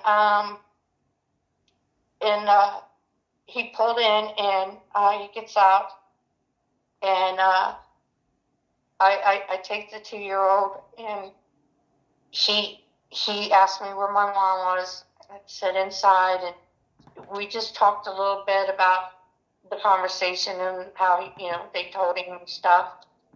And I said, well, did you want to go inside? Because she's in there. And at first he said, no, I don't want. And I said, he said he didn't want the 2-year-old in there, and I said, I agree with you. I will stay out here. Let her stay with me. I'm going to take her for a walk and stuff, and you and Mom can talk. And before he walked in, he got choked up and kind of started to cry. And by the time I got back, him and Mom were walking out of the house, and you could tell he had been crying. Okay, so that was his reaction. He was emotional about all this. Yes. Okay. When was the last time that? Of course, we now know about this argument that I mean, they're just the two of them, so we only have Alexis's word. But they had this argument, and that's why Joey did not show up to this July 4th party. Is he saying that's the last time he ever saw Joey? Yeah, it was because he had left. Yeah. And went ahead and took the 2-year-old home with him, and it was the intent of coming back, and but she never answered the phone or anything, so he went ahead and went on to his grandmother's picnic thing with himself and the kids. Okay. What does he say? So not only just you and your mother, other trusted people have no contact with her, from the 4th onward. He's saying he didn't see her or didn't talk to her on the 5th, 6th, 7th, 8th, 9th, 10th, 11th, 12th. He didn't see or talk to her either. No, he called several times, left messages, even, one of the messages was apologizing that, about the argument, and that, that he was sorry that he got her upset, and, that, come on, he wants to come on over with the kids and get her, because I think they were going to go. We have to be clear. Hold on, Loretta. We have to be very clear about something. Did you actually hear these messages, or are we just taking his word on these messages? No. Me at the time, I'm taking his word. But once I believe once the police were able to retrieve the phone calls and the messages as well, that they were able to verify some of this. But she didn't have a cell phone, right? No. All right, so did she have a traditional old school answering machine? At that time, I believe, yeah, I'm pretty sure she did. All right, so the answering machine didn't get destroyed in the fire? No, I don't think so. Must not have, because they were able to retrieve some of them, including some of the messages that came from me and my mother. Did you ever hear any of these messages? Not personally. Or are you just taking the fire department's, the police department's word? Right. Yes. All right, so they never let you hear any of these messages? No. All right, so I'm wondering how an answering machine survived a fire. Answering machines are usually made out of plastic, and it's usually the first things that get destroyed. Yeah. I gotta tell you something, Loretta. There's something about that doesn't fly with me. No, I'm not saying that. I'm not pointing finger at Lexus, but hearing these messages and having seen pictures of the house the way it looked, to think that an answering machine survived that seems somewhat unlikely. Well, if not the fire, the water. Yeah, that too. Thank you. All right, thank you. Thank you for making my point for me. So we're going to go by what you're saying here, but I just wonder if it's really there's a big question mark on that. But if that's the story, that's the story. Okay, so he's claiming he called. Allegedly, there's proof that he called, and also messages from all of you on this machine that this machine made out of titanium that did not get destroyed in a fire. Okay. Well, you know what?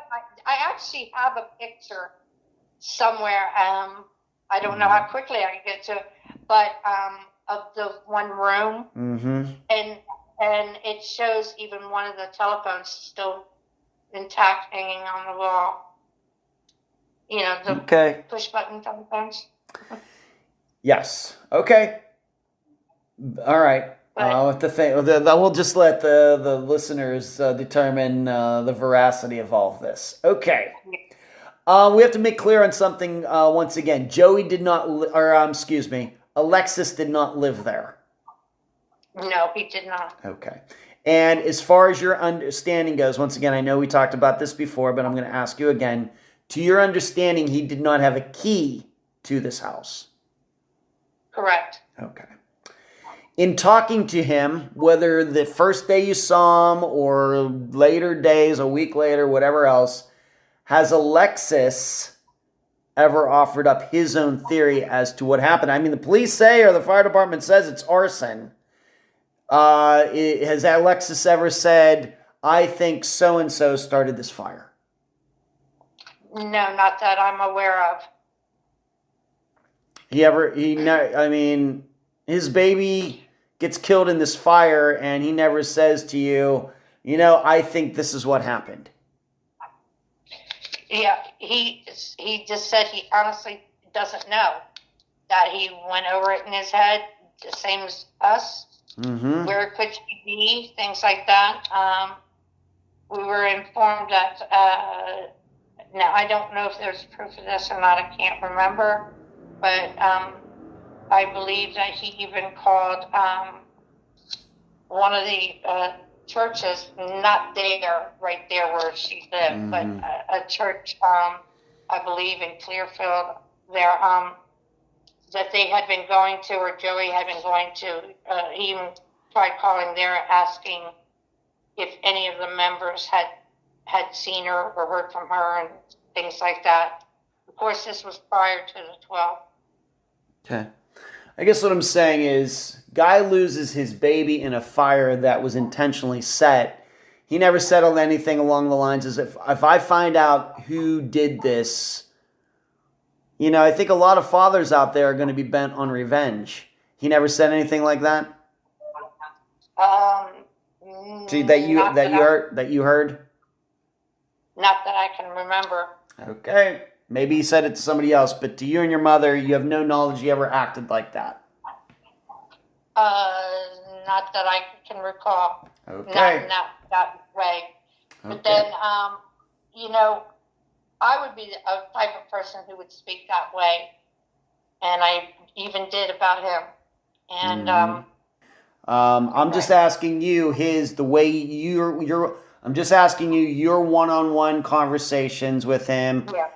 Did he ever say anything along the lines of, no, anything of the, because once again, I'm not trying to point a finger at him, but I think it's very natural. I'm not a father, so everybody understands I don't have any kids, but I can imagine you're no matter if the 6 months old or 6 weeks old or 10 years old or whatever, your child gets killed in a fire under arson, some parent's going to want, revenge. Yes. And did he ever say that he thought Joey could have started that fire? No, I don't recall him ever saying that. Okay.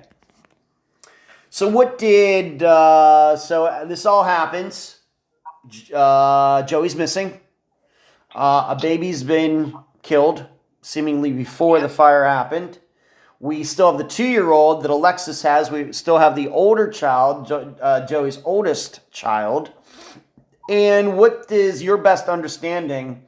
What does Alexis do with his life the rest of 2007? Do you keep talking to him?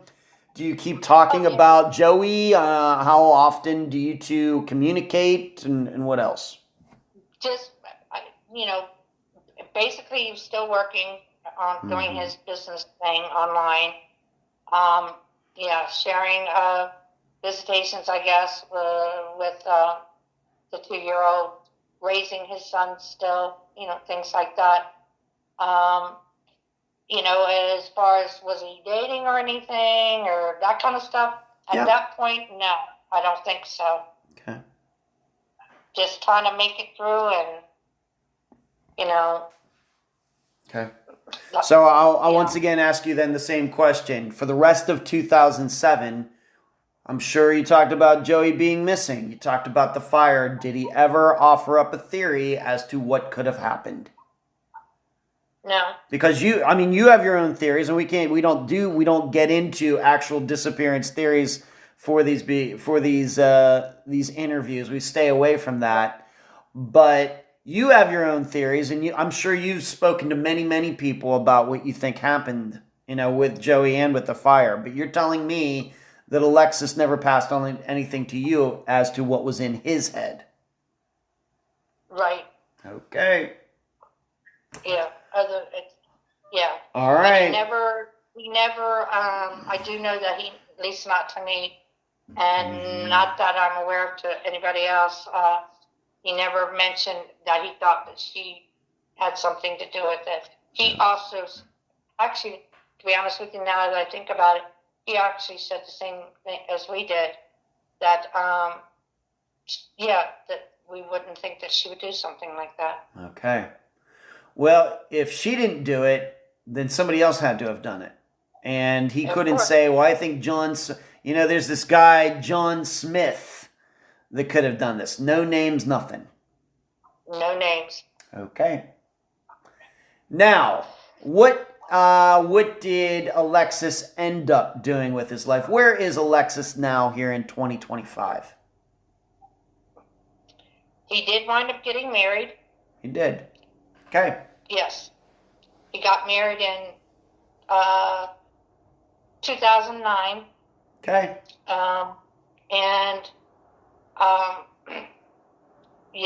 He had ran an ad in the paper for some help with taking care of the 2-year-old and with some housework. Mm-hmm. And the person who answered the ad, her name was Tammy, and about a year later, they were getting married. So he married her, and right now, he's in jail. For what? Him and his wife, Tammy, were one of 38, actually wound up being 42 people that were arrested in a meth drug ring. Into meth. Yes. Okay. Do you happen to know, can you even guess, was he doing this back in 2007? Not that I am aware of. Okay. No. Any idea when he started getting into this? Any idea at all?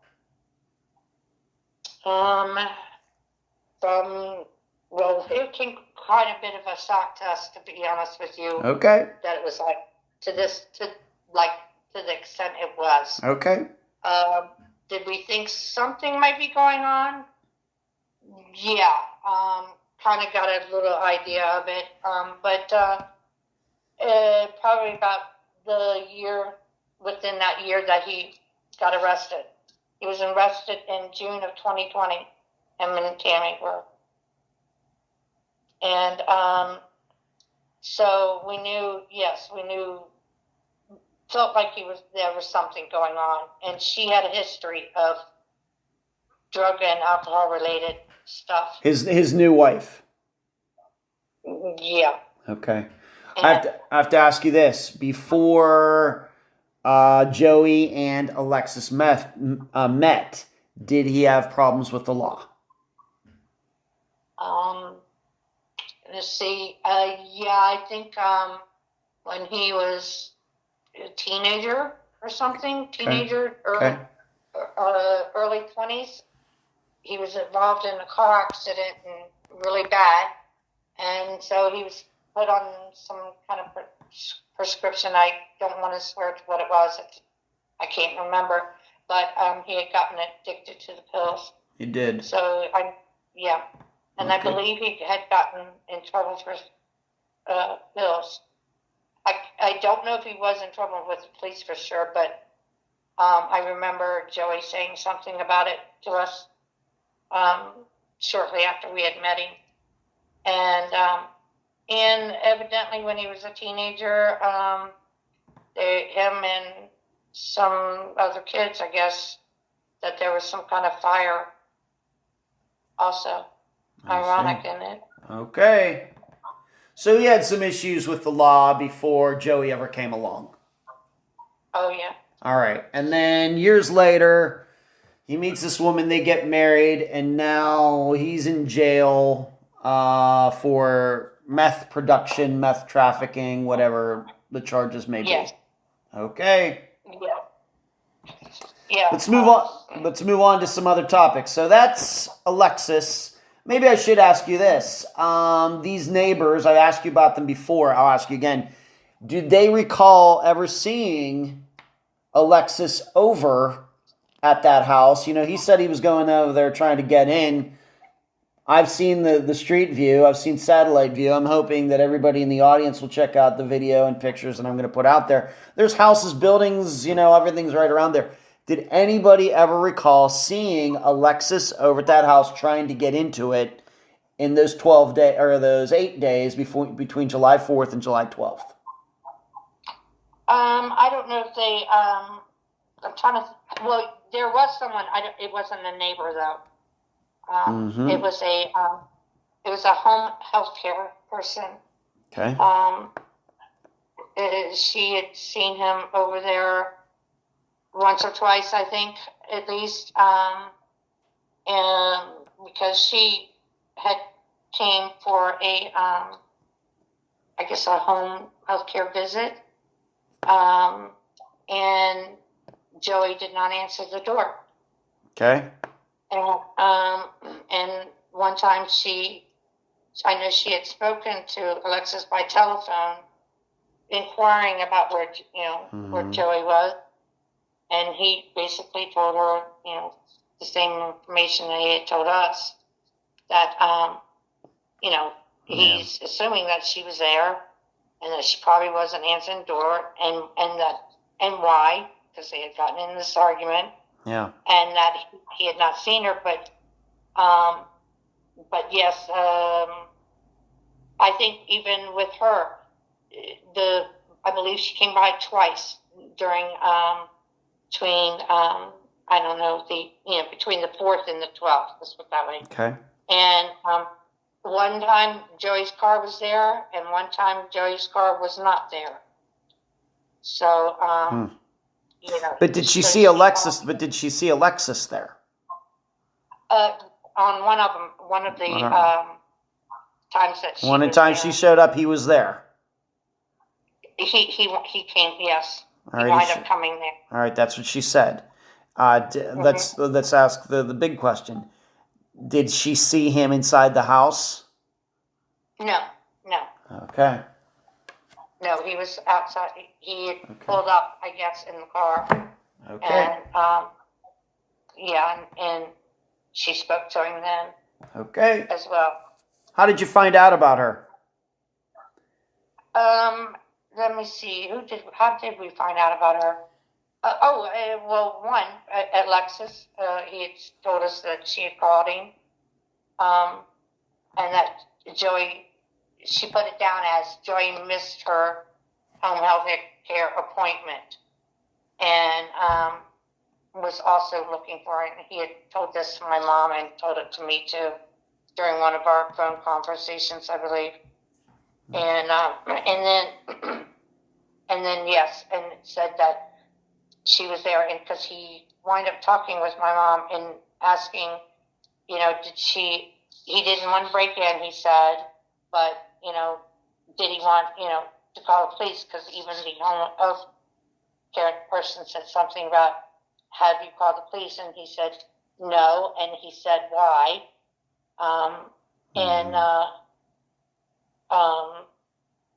And she had just kind of like briefly talked to him about, reporting her missing. And he was saying that that's what him and my mom were talking about.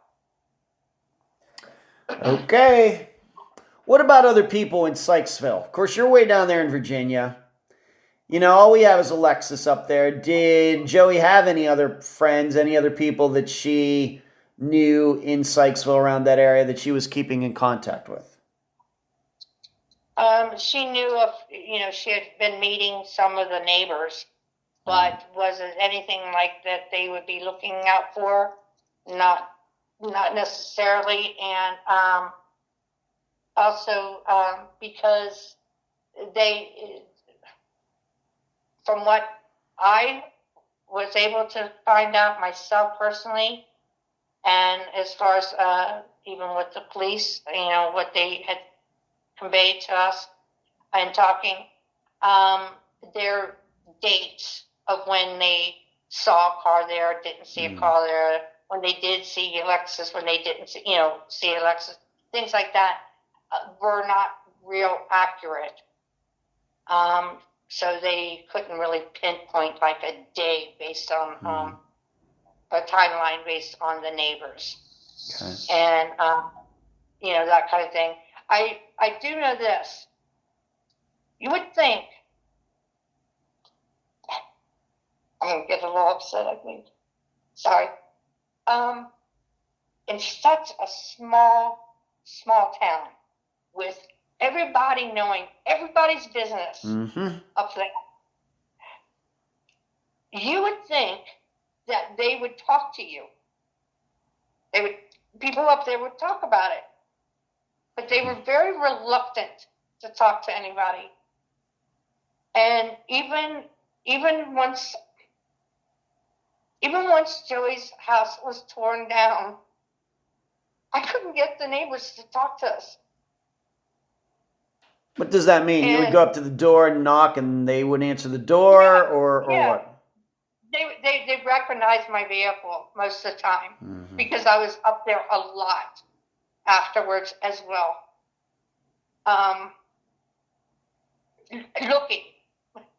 Looking for information, looking for anything. I even talked to somebody who has certain abilities, which I don't believe in, but I'm not getting into. Don't do psychics. We're not doing that here. We're not touching that. But I was up there all the time searching for anything and trying to talk to neighbors, thinking, maybe they would talk to, a family member or something, Whereas I know people don't like talking to police per se, but I could never get anyone to talk about anything. And I just would think that whether they think Joey did something or she did this or not, here's the thing, here's facts. She's gone. Her house is set on fire. Yeah. Her baby is dead. Yep. You would think somebody would be concerned about somebody did it. That's right. Think they'd be a little concerned about, who's next? Yeah. Or is there somebody in the area who I don't know, stalking single moms or vulnerable people or something. I could not get anyone to talk about it. None of them. And these are people that I actually kind of had built a rapport with a little bit, just a little bit prior to the fire and after the fire.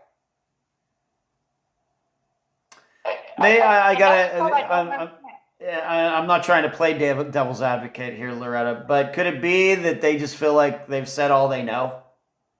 You're coming to talk to them, but they're thinking, you know what? I've said everything. We really don't know anything. And here Loretta is showing up again, and this can be emotionally draining for them. Not as emotionally draining as it's been for you, but you're talking to them, and you're asking this, a lot of questions, and they just don't know anything. Yeah, it could be, but I do remember thinking I was a little surprised that not anyone, as far as the ones I spoke to, seemed to be concerned. Yeah. For their own family. Yeah. Well. The only time one family did say something to me. They let me know that a single mom had moved in one of the houses nearby with a couple kids, and they said that they, did at one point, I think something like the yard had gotten all grown up or something, wasn't being cut and taken care of, and that they had thought about checking in on them because of the situation with Joey. And I'm like, you thought about it, but you didn't. I don't know. Very sustained. It just... I think we just have to remember she didn't live in the town, in that area that long. It doesn't sound to me like she was very interactive in the community. She was spending all this time at home. She didn't have a job or anything. She was pregnant. She was pregnant for all that time until she had her baby. So how much these are things that, maybe they just didn't know her that well. It's possible. You're right as far as any length of time. Correct. I do know that, most of them who did have interaction with her was when she was outside. She would take the kids outside a lot. And, of course, one of them was going to school and catching, things like that. And, they would interact with her at, that time. And Joey was a friendly person. She was very talkative. Too much so sometimes. A lot of times. Okay. Most of the time. Okay. Now, you did say that the house eventually had to be torn down, of course. How quickly did this happen? It was a few months. And the reason why my mom had to make a decision on what to do with it.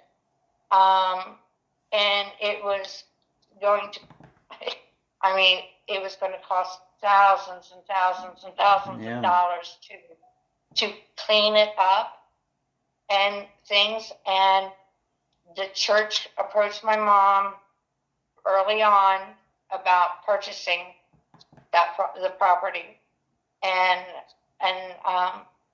because they had always wanted to add on to their parking lot because there was none, and they wanted to purchase it. So, and my mom just did not have that kind of money to invest on the cleanup.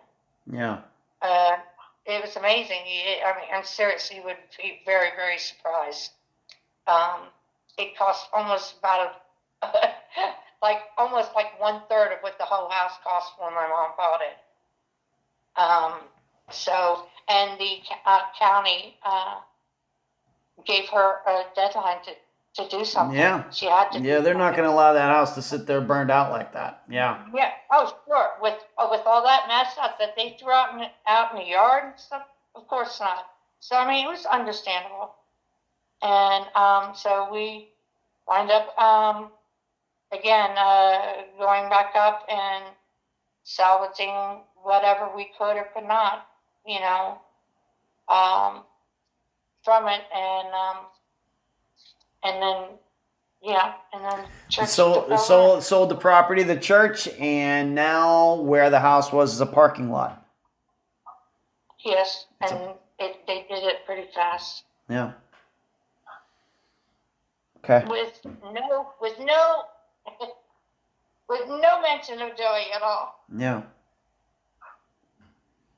None. Okay. I think the listeners have heard your emotions regarding all of this. But I ask anyway, how bad have the last 18 years been? Horrible. Horrible. I can tell you this. My mom has not slept a decent night. Yeah. Not one since that happened. My stepfather wound up passing a few years back. And it's just made it worse. On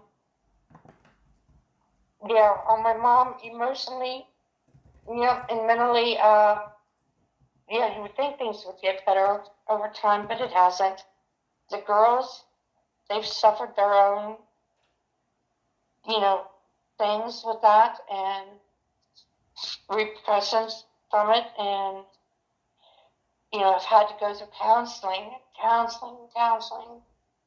And even a 2-year-old, for a long time, from the time it happened until I bet at least until she was starting, like kindergarten or something, she had night terrors.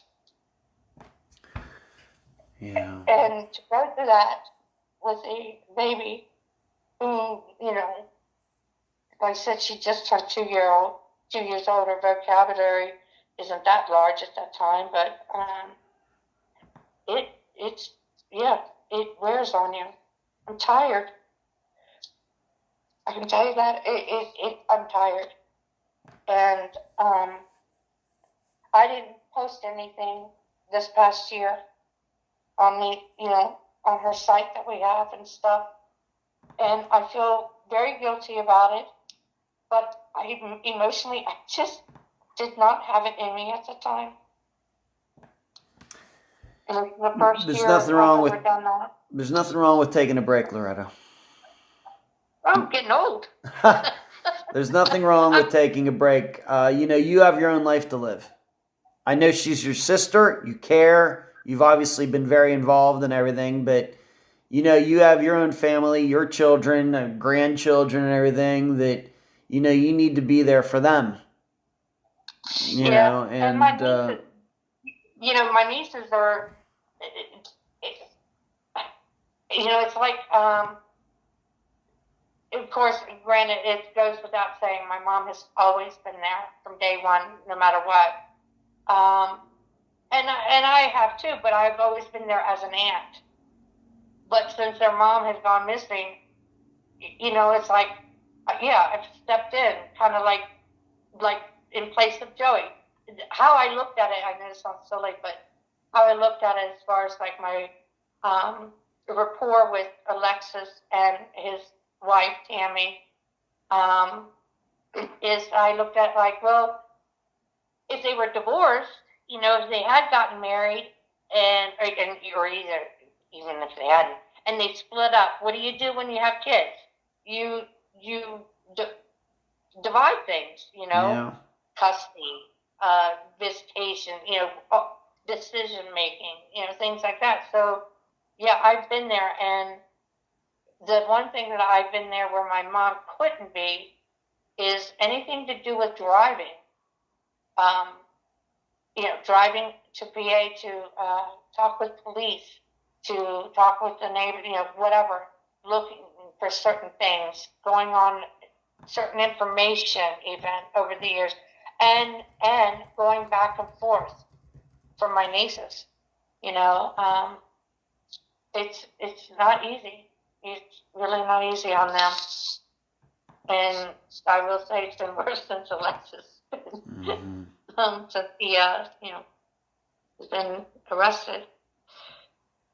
Another trauma for one of my nieces, Do you have a Facebook page, website, anything like that set up for Joey's disappearance? If so, why don't you tell the listeners about it right now? Okay. Yeah, we do.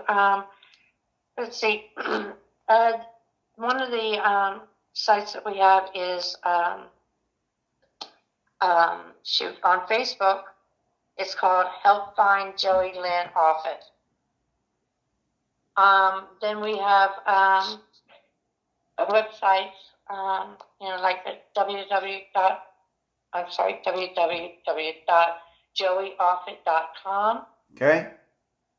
And www.joeyoffutt.org. There's even one that was set up on Twitter, which I do not have an account on Twitter. I don't even know how to use it. But on Twitter is at find Joey Offutt. And there's also an 800 number that my oldest son had set up years ago. And it's anybody can call anonymously. And that number is 1-877-440-5639. And all calls are anonymous, as well as the, state police in that county, I guess. Okay. If anybody has any information at all. Anything. It could be something so little. Mm-hmm. But, I just don't know. I will say this, because of Joey's personality, with her being so friendly and trusting and things like that, I would not be surprised if it was a stranger who also did this, to be honest with you. Okay. So, yeah, it's just, I don't know, anything. And if anybody even hearsay, especially since they've been, Tammy's been arrested, if there's anything hearsay, I would love to know that information also. I don't care if it's hearsay. It's worth checking into. Okay. Loretta, thank you for being on this episode of Unfound. Thank you, Ed. I really appreciate this. I really do. You're welcome. And that was my March 27th, 2025 interview with Loretta, sister of Joey Offutt. I thank Loretta for joining me and all of you on this episode. I made a short map video for Joey's disappearance. Please find it on Unfound's YouTube channel. This is a little longer summation than usual, so you've been warned. As I stated in my opening, Unfound has some experience with fires connected to disappearances, and you would think that would help us decipher what happened on July 12th, 2007. But those other episodes paint a cloudy picture. I'll show you now what I mean. Dorianne Myers, both house and car burned. The belief is that the perpetrator of her disappearance did both. The problem? No proof of that. Jeremy Burt, he's still missing. His car was found burned in the middle of nowhere in Idaho. The problem, we don't know why Jeremy went missing, so we can't guess as to who burned his car. Maybe Jeremy did it. Bernard Rusness and Peggy McKay. They're still missing, going way back to the 1970s, and their son died in the house fire. The problem, we don't even know how that fire started. Ricky Jeannie Bryant. House burned with no known cause. Little girl survived the fire, then goes missing, with divergent stories including her being kidnapped. The problem, there's no proof to lead us in any certain direction. And there are probably a few other unfound disappearances like these. Fires where we have no scientific reason to be sure what exactly happened, even though we all have our own theories. However, we do have at least two where we now know what happened. Laura Bible and Ashley Freeman. Freeman parents murdered. Girls taken but still missing. Trailer burned to cover up the murders. That attempt was unsuccessful.